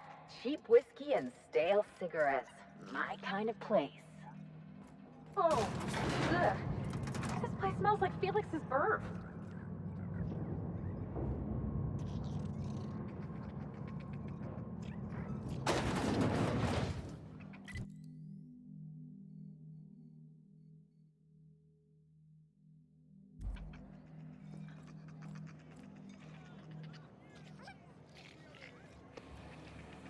Darren. I ain't here for your entertainment. This rock ain't much to look at, but it's our rock. This is a family business. Chin up, look sharp. As soon as I sober up, I'm headed back to the ruins. We're all friends here, even when we ain't. Seen any good salvage around? You here for salvage or merchandise? Don't forget to close your tab before you head out. Watch your step. Von Hoffman sees everything. This is the best joint in the system, ain't that right? Quit staring. I ain't here for your entertainment. Don't forget to close your tab before... We're all friends here. Are you my agent on the ground? Sorry? I've been sent to meet a certain someone about a certain piece of merchandise. They're supposed to use a secret code phrase. Can't help you. I'm just here to drink. That's the code phrase. It is you. Quiet down. You're making a scene. Don't forget to close your tab before you head out. As soon as I sober up, I'm heading back to the ruins. You're a humbug, Trixie, and worse, a thief. I can't steal what's lawfully mine, you tangle-footed dimwit. Break it up, you two. I've heard more than enough of your shit for one day. No payment, no goods. Give me a taste of the goods. Just so I know I can trust you. You can't trust me. Now, did you bring the payment? I don't know. Did you bring the goods?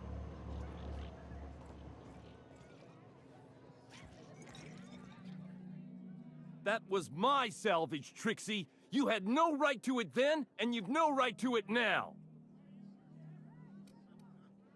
I risked my life sneaking around Marauders to claim that wreck. And I didn't see your name on it.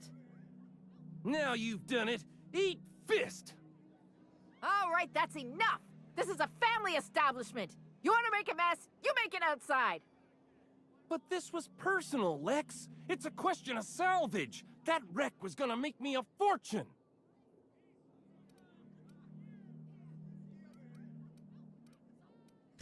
Now you two listen, this is my place. While you're in the Sprat Shack, you'll sit quietly or I'll forbid you to come here at all. Is that understood? Fair's fair. I'll have a stout, and we'll settle this later on our own terms. It's no good to leave a fight unresolved. If I don't do something, these two are gonna be at each other's throats. Would you do me a favor and weigh in as a third party? I can use an unbiased set of eyes on the problem, and an outsider like you fits the bill. If you wouldn't mind. This isn't Von Hoffman material. Calling up Von Hoffman would be like swatting a fly with a sledgehammer. Freddy, Trixie, go on and make your case to the generous stranger. I'll start, seeing as I'm the one who's been most wronged in this equation. Oh, very formal. Freddy the Scab, freelancer for sublight salvage and shipping, same as my father before me. Junkyard Trixie, also a salvage freelancer, though I've been at it longer than Freddy. So, just up the road and due east of here, there's a shipwreck lodged in the mountainside, right? I staked my claim on that wreck. Then I wandered in for a drink. An hour later, Trixie swaggers in bragging about her salvage. Ugh, the nerve of some people.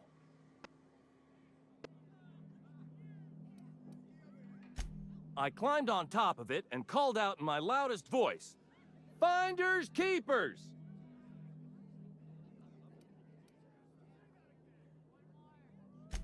I don't know about legal, but it's legit by sublight standards. Assuming anyone was around to hear it, which we can't know for sure. Someone must have heard me. They just ain't brave enough to step forward and admit it.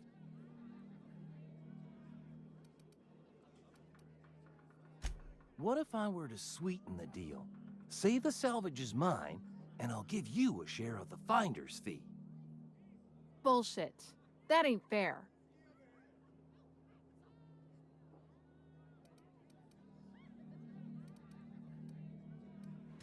When I found the shipwreck, there were no salvage mark. See, the whole area was teeming with bloodthirsty marauders. So I snuck around and added my tag, clear as day, so no drunken idiots could claim the salvage out from under me, Freddy. For the record, when I heard the marauders coming, I left. Trixie must have set her mark down after me.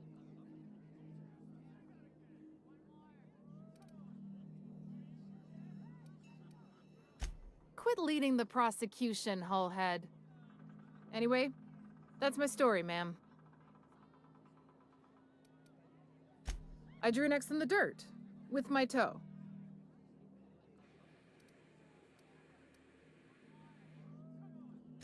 Wouldn't surprise me in the least, but that doesn't mean it ain't mine. In all my years, I've never heard a more contentious argument. I don't envy your shoulders for bearing the weight of responsibility. You've heard it from them both. So, who gets the salvage?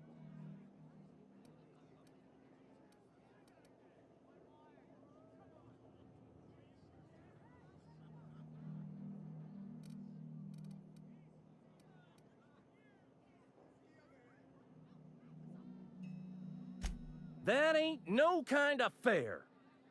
She ain't even from around here, Lax. Here's a six-pack on the house, plus your fee. Maybe now we'll finally get some peace around here for a change. A little too often, if you ask me, but that's the sublight way. Anything worth doing is worth fighting over. Come and chat if you're ever feeling thirsty. We could always go back and rile him up again later. That's my captain. Trixie's a stubborn gal, but I love her to pieces. What are you looking at? It's been a day, let me tell you. Don't go looking for a fight with me. Trixie's a stubborn gal, but I love her to pieces. Gonna puke. Nope. No, it went down. False alarm. I'm not drunk. You're drunk. Freddy's a blathering idiot, but he's my blathering idiot. Gonna puke. Nope. No, it went down. False alarm.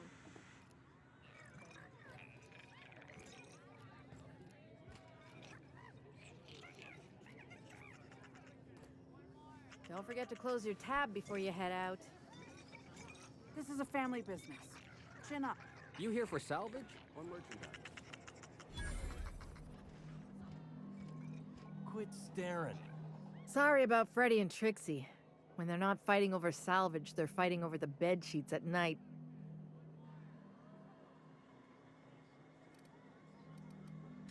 They like to blow off steam during work hours, but as soon as they clock out, they turn into a pair of kittens. Welcome to the Sprat Shack. First one's on the house, and I won't even water it down. What'll it be?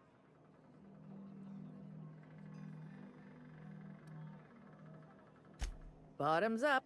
I assume you're here for salvage.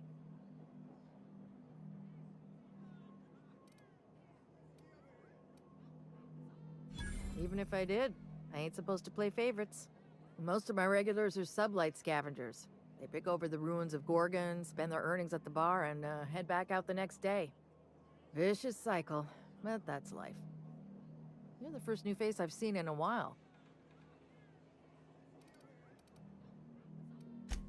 Lucky. Sure, I knew him. He could get a little dramatic at times, but he was a good guy. Heard he took on a dangerous job. Spent a lot of time coming and going from the Office of Creative Incubation, just down the road.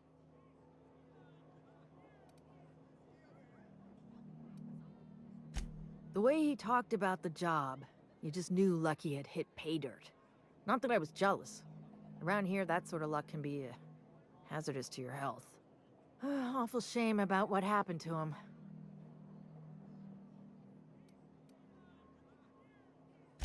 You really want to hear my story? Law, most everyone around here is sick to death of it by now. Last I saw of Lucky was a few days ago. I went outside for a smoke and a stroll, and I saw this wild canid dragging a bloody limb. So I kicked the canid, scared it off.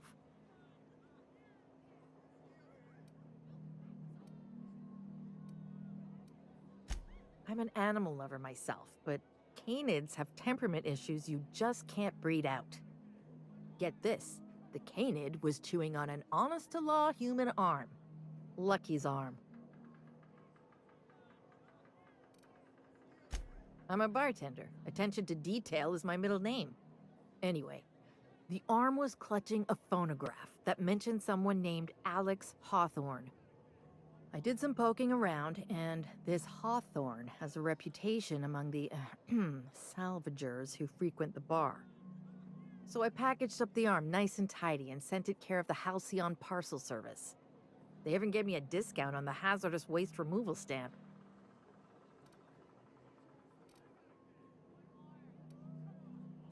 No kidding. And now you're here? Colony feels smaller than you'd think some days.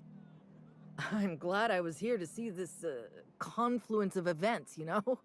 The stars really aligned on this one. And here I am, smack dab in the middle. I figured Hawthorne would want to know what happened to his pal. Help Lucky get his affairs in order, you know. Oh, I hate to see people go with unfinished business. 3rd floor. Once I figured he wasn't coming back to pay his tab, I left his room unlocked to air it out. You can help yourself to anything you left behind. Fair warning, I've been letting the regulars use it for a quick lie down. Just wash your hands when you're done. Trust me. Spacer's Choice used to brew pharmaceuticals in these parts. That's why the asteroid smells like an old gym sock. They say adrenatime came from here, just down the road at the old R&D lab. Very hush-hush back in the day.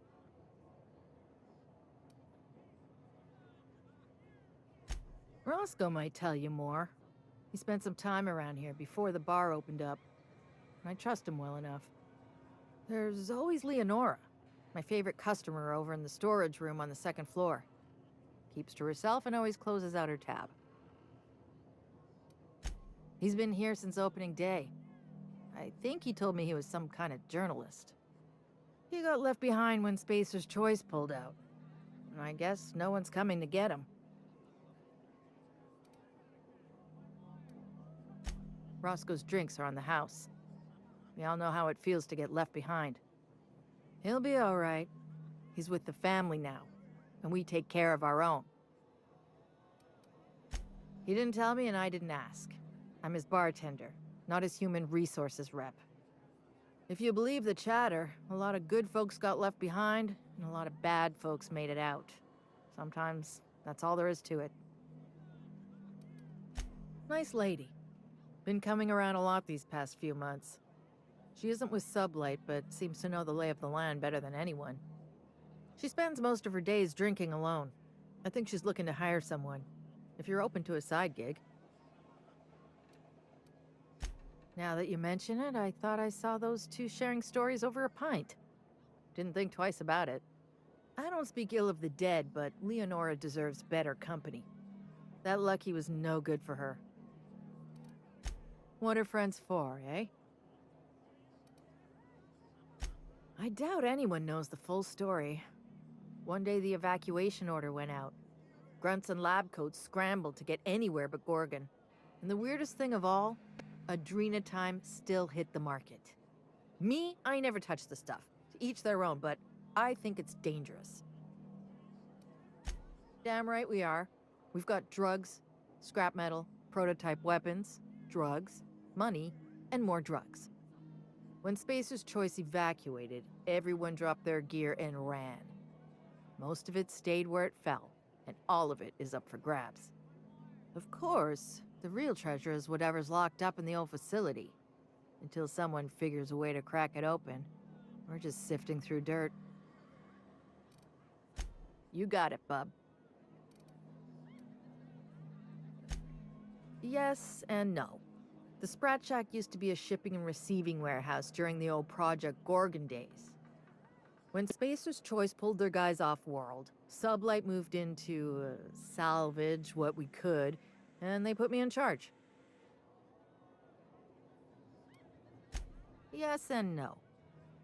Rumor has it there's a Sprat wandering around the Groundbreaker, and he's the legal owner of the Sprat Shack. Hagen's idea. See, Hagen didn't want a paper trail that led back to her, so she gave the bar to the Sprat. If there were any legal problems with this place, the Sprat would do the time. You know, they do something similar in Byzantium. Fancier system, but same idea. You think a Sprat could own Edgewater? Oh, imagine one wearing Mr. Thompson's little hat!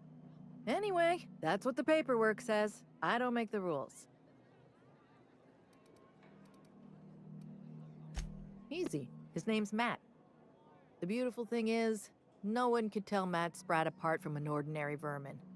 I think that's kind of the point, to send the authorities on a wild Sprat chase.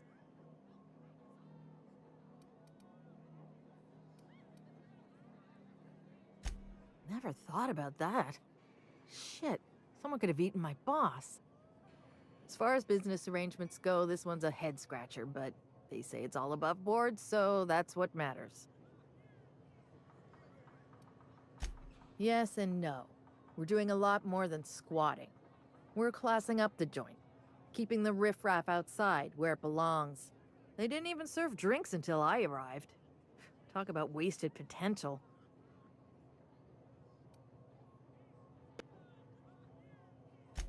Yes. And no. Again, that one was Hagen's idea. She told me that speaking in vague terms keeps you out of trouble. And I don't want any trouble in my place. Thirsty people come and go from all over the colony. Mostly on the way to somewhere better. Some are well-connected. And not everyone pays with bits. That's how we get the unconventional goods anyhow. Sublight keeps us well-stocked with the essentials, by which I mean booze. I'll set him up. You knock him back.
What's your pleasure? Spacer's Choice used to brew. You got it. Come back when you're thirsty.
Who do you work for anyway? Auntie Pete? Mary the Sprat? Hardtack Harry? It's Mary the Sprat. But don't you go telling anyone. You work for Mary the Sprat. I work for Mary the Sprat. Shit. We shouldn't be seen together. This is a setup. Or a hit. Or both? Pretend you don't know me. Just play it casual. Can I get you a drink?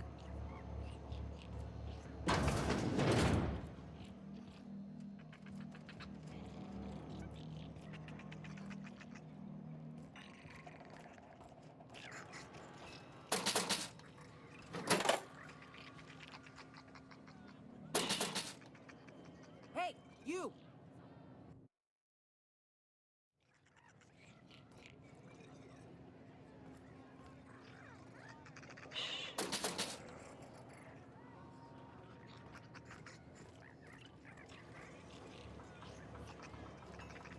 Pace yourself. Good. I've got paying customers.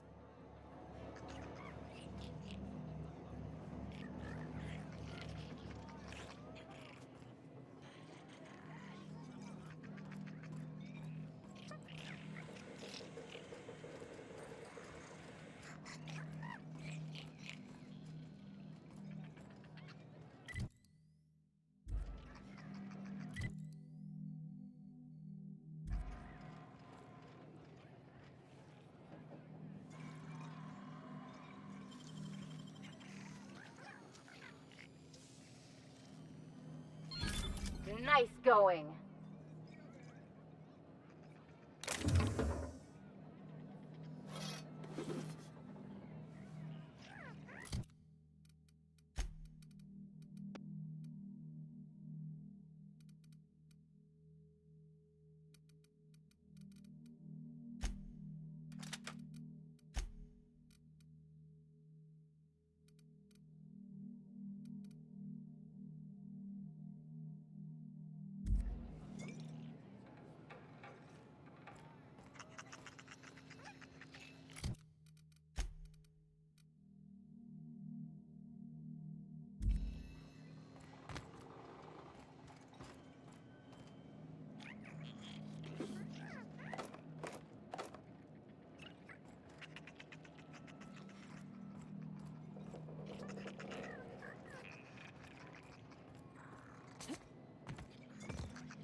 I wouldn't get too close to that railing, just in case.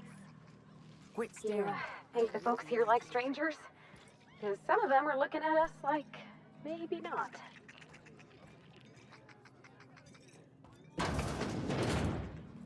Jerome would have loved this place.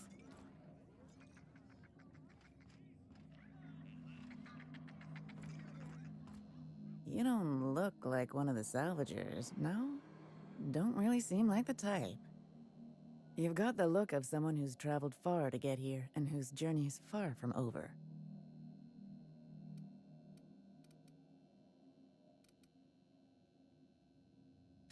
You and me both. I don't know if you're bound for the old ruins, but in case you are, can you look into something?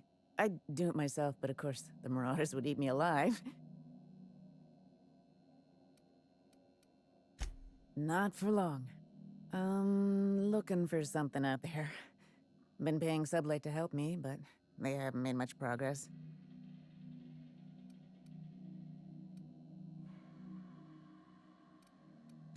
It is to me, but apparently it's junk to Sublight. My husband and I worked on Gorgon during the good times. Jerome was on maintenance duty. I cleaned out test tubes till they sparkled.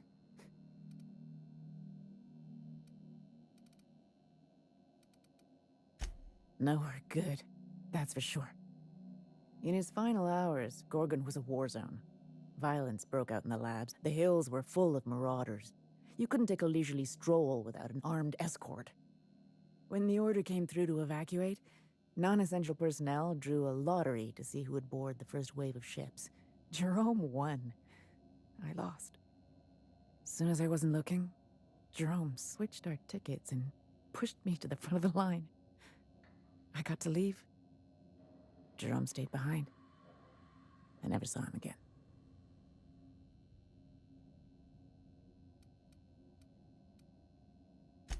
That Jerome always chose the right thing, even when it got him killed.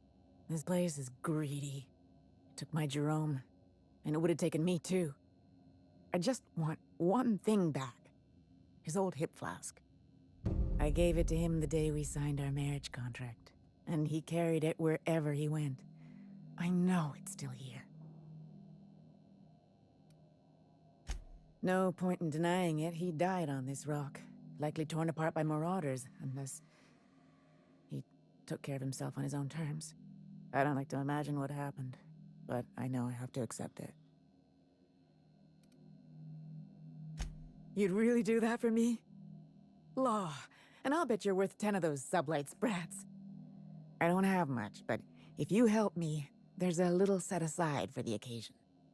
Jerome used to drink with his buddies in a small kitchen opposite the maintenance shed. Might be a good place to check first. Yeah? That old flirt? Yeah, I let him buy me a drink or two. He talked my ear off about exciting jobs he'd done. All lies, I'm sure. He fell asleep with his head on my shoulder. That man had baggage like you wouldn't believe. I didn't think anyone could be lonelier than me.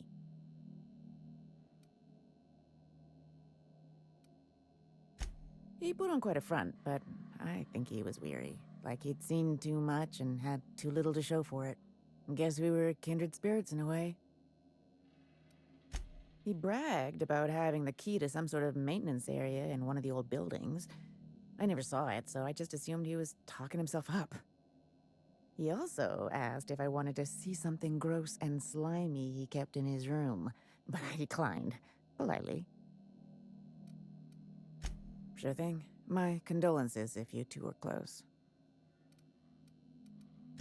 The lab coats kept quiet about the project, but the air was charged with excitement. You could feel it wherever you went. I wanted to change the world. A 10-fold boost to worker productivity with no side effects? Who wouldn't salivate at the thought? I don't know what went wrong, but when the shit hit the fan, it sprayed everyone in its path, including me.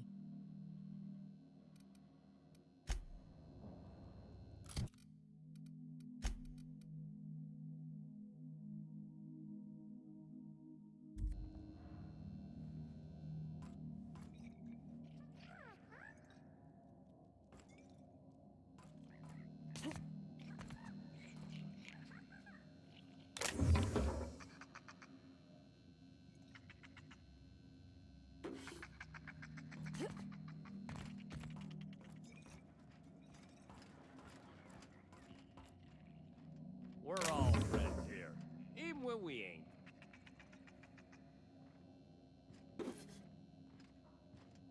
What do you think you're doing? All right, but don't let me catch you again.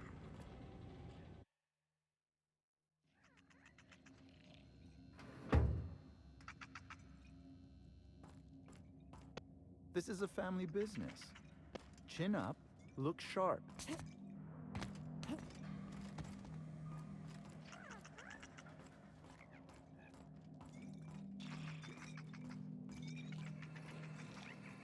See any good salvage around? Huh, who's this now? Wonder if they could...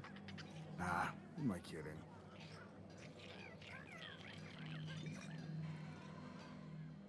Holy shit, a fresh face. Haven't seen your like in years. Don't know what brought you to the most dangerous corner of this solar system, pal, but you're welcome here. Oh, you talked to Lex yet? She tell you to keep it civil? You wouldn't guess to talk to her, but that lady's got a mean left hook.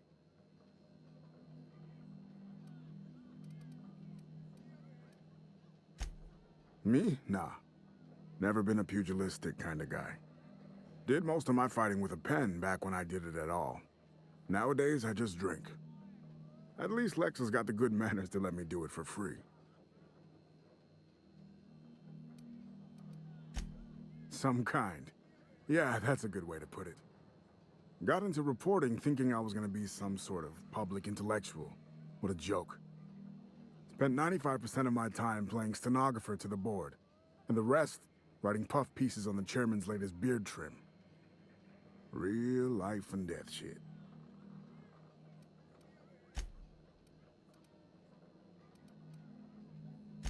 When the project fell apart, Spacer's Choice refused to extract me. They left me here to rot. Listen, I hate asking for handouts, but my back's against the wall here. If you're going back out there, do you think you'd be willing to do an old bastard a small favor?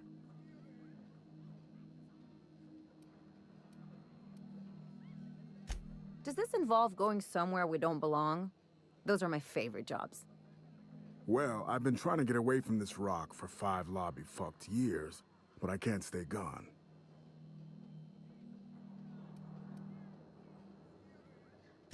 Told you I was a journalist, right?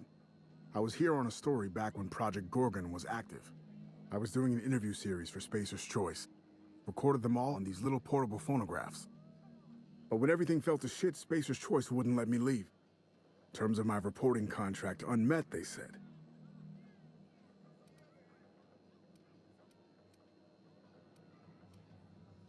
Right on the money. Look at me, I'm no fighter. I've never even touched a gun. But you're just the right amount of rough around the edges. Help me get my recordings back so I can finally get the hell out of here.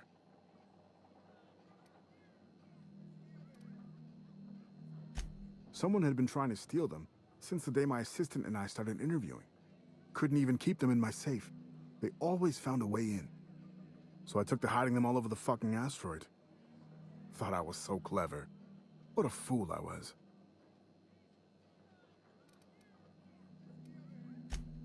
Oh, Georgie? Yeah, she helped me with interviews. A real whiz with the portable recorder tech, too. When things got crazy, I shoved her onto the last ship off Gorgon. With any luck, she's safe and comfortable in Byzantium. She tried every which way to stay, but it was my contract keeping us here, not hers. Didn't seem fair she'd have to suffer just because I made a bad deal. Oh, I've tried, make no mistake. I've caught a couple of rides out with sublight folks, but the board's fixers always send me right back, and I'm not about to stand toe-to-toe with marauders just to fulfill a line item on a contract. No shit? That's downright civilized of you. All right. One of them I stashed in the Office of Creative Incubation, in the projector room on the 3rd floor. I gave another to my friend Birdie to keep in her apartment, just outside OCI's upper entrance. Seems like a good idea at the time. Someone had started a fire, folks were shooting other folks. It was a madhouse. You'll find another in the chem lab. It's in the main lab storage room.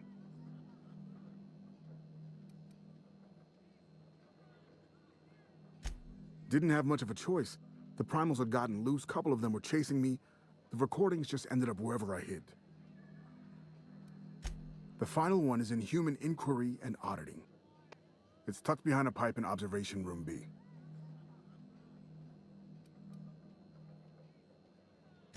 What with the test subjects running loose, the researchers were surprisingly unobservant. Strength to your sword arm, friend. And thank you. Hey, there you are. Been wondering how you were doing. Did you manage to find those recordings? Sure, I'm an open book. Nice enough guy. Fashioned himself one of those professional gumshoes, like in the serials. They usually work for the board, rooting out dissidents and the like. Lucky though, he was freelance. Worked for anyone who paid, no matter their allegiance. You ask me, I think the guy just likes snooping around in folks' terminal messages.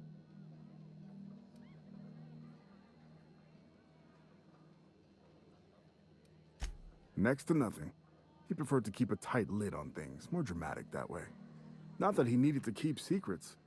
Folks down here don't give two shits about anything but bits and beer.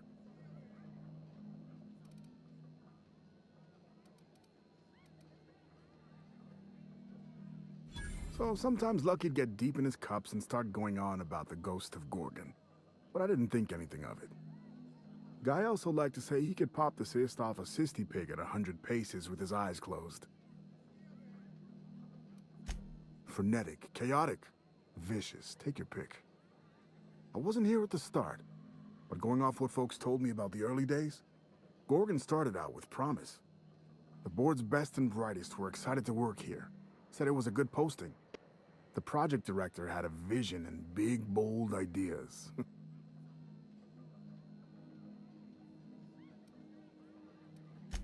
Nothing good lasts long in Halcyon.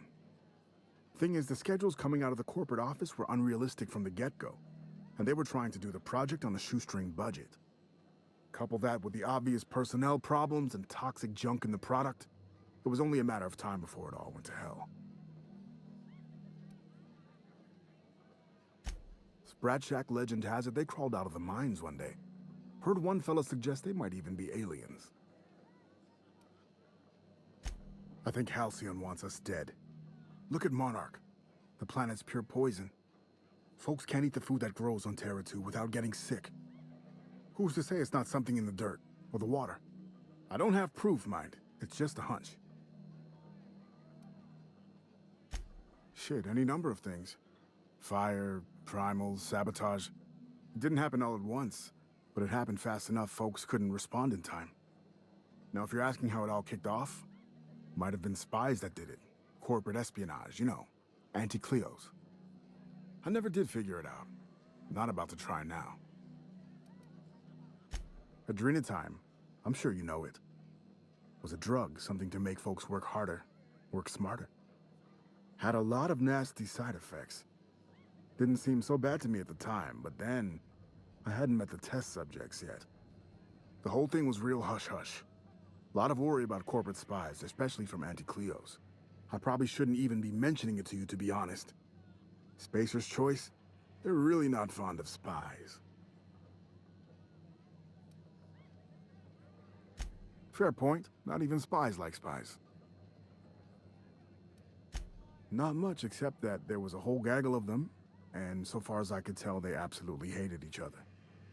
Dr. Ambrose would hardly let me speak to any of them, but she complained about him all the time. Everything seemed like. Marion Blakesley, for example, lady who ran HIA, wouldn't return any of her messages. Not once, for years. Jasper Lowe, guy who headed up Chem, was high more than he was sober. He insisted on running special tests on primals, too. Law knows what for.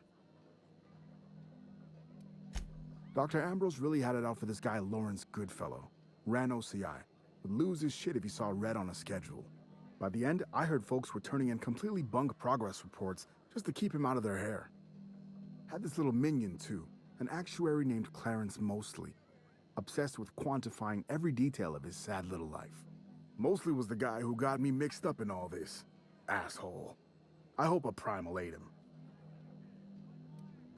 Oh yeah, it wasn't just that Dr. Ambrose hated them. They seemed to hate each other, too. OCI pushed a ludicrous schedule. Chem made a bad product, and HIA returned garbage results. A regular merry-go-round of shit flying in every direction. It's no surprise it all fell apart. Sounds like half the crews I run with. Not this one, of course.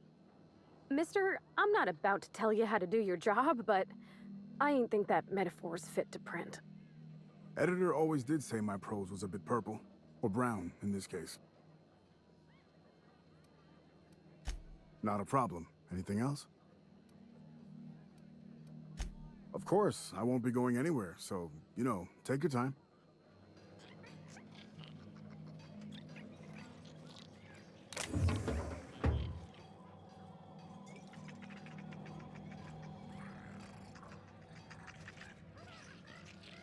Watch your step.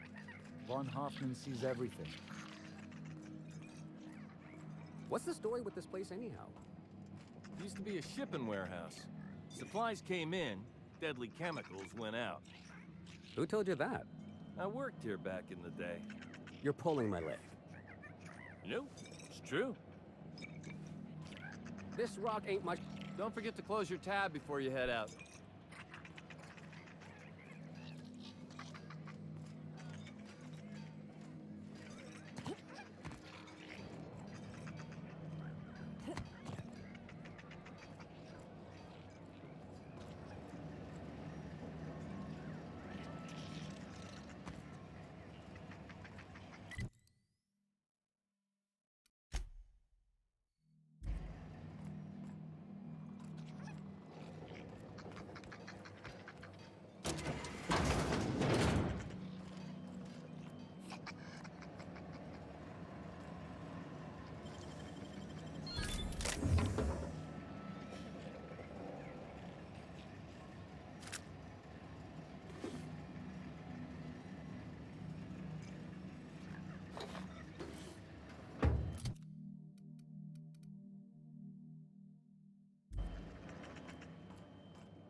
In the old days, I felt like I was part of something important. Like my work made a difference. Then the bosses, in their infinite wisdom, took a good thing and rubbed their stink all over it. You don't have to talk if this upsets you. We can just drink. Yeah, I think I'd like that.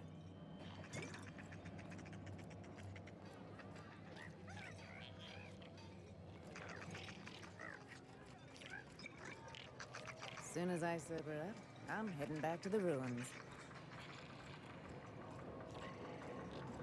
Quit staring. I ain't here for your entertainment.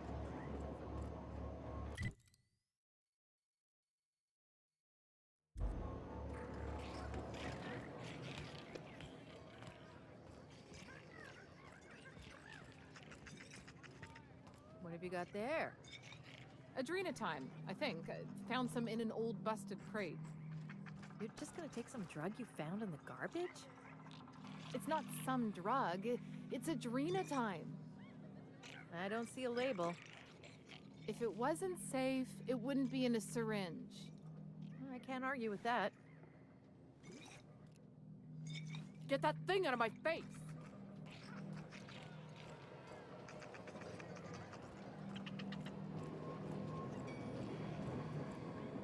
Someone's in here. Oh, lol. It's coming back up again.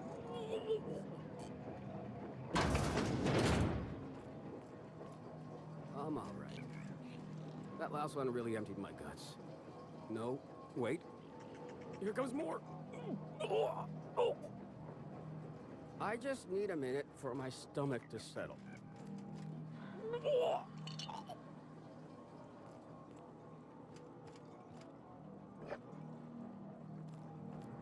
What are you looking at? Never seen a grown man puke before? How is there anything left inside of me? To make matters worse, I think someone pooped in my pants. It's not fair, I tell you. I only had 2 drinks. When did I become such a lightweight? Now I'm hungry again. This is not my proudest moment. How is there anything left inside of me? It's not fair, I tell you. I only had 2 drinks.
As a medical professional, I gotta say, that is very well preserved and disgusting. You think they stick the preservative in before or after the eye comes out?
I don't want any trouble in my place.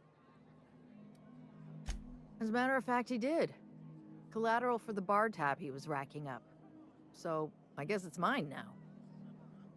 And no, you can't have it.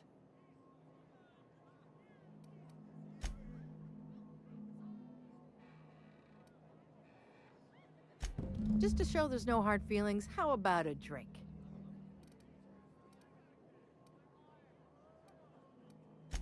Good. I've got paying customers.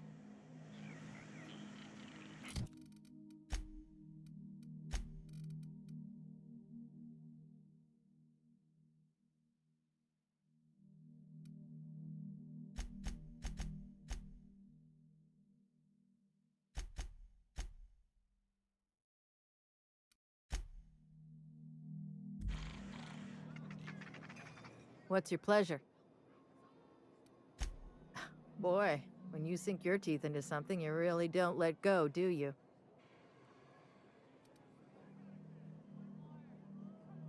You're related to Lucky and Hawthorne? That's almost too much.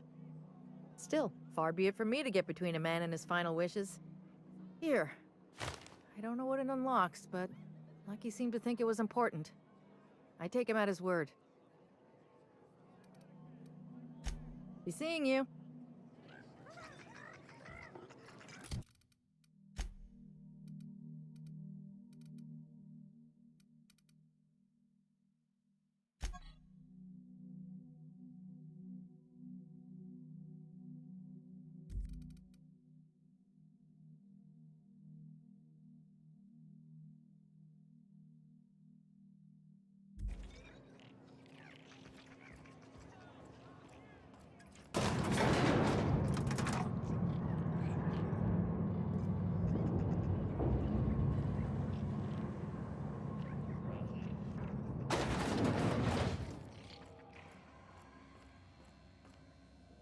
Any trouble I should know about? Watch yourself out there.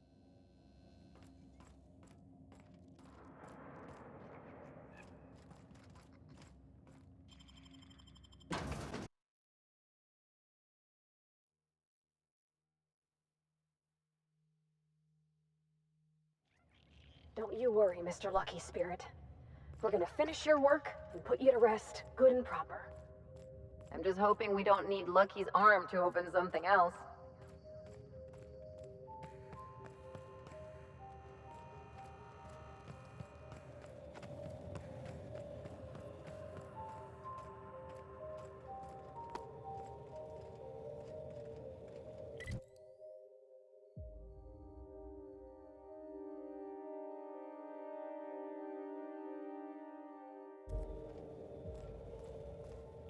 Keep an eye out, Captain.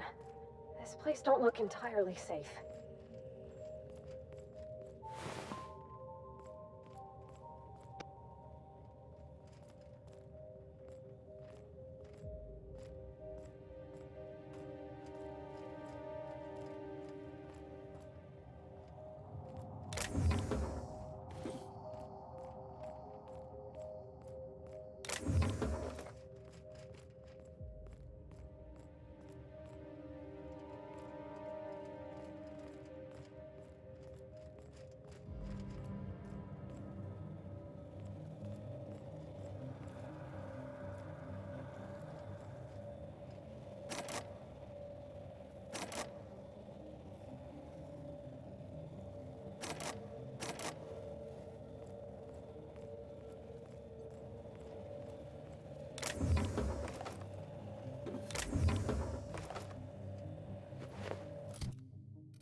Something on your mind? What's on your mind? Sure. Something on your mind?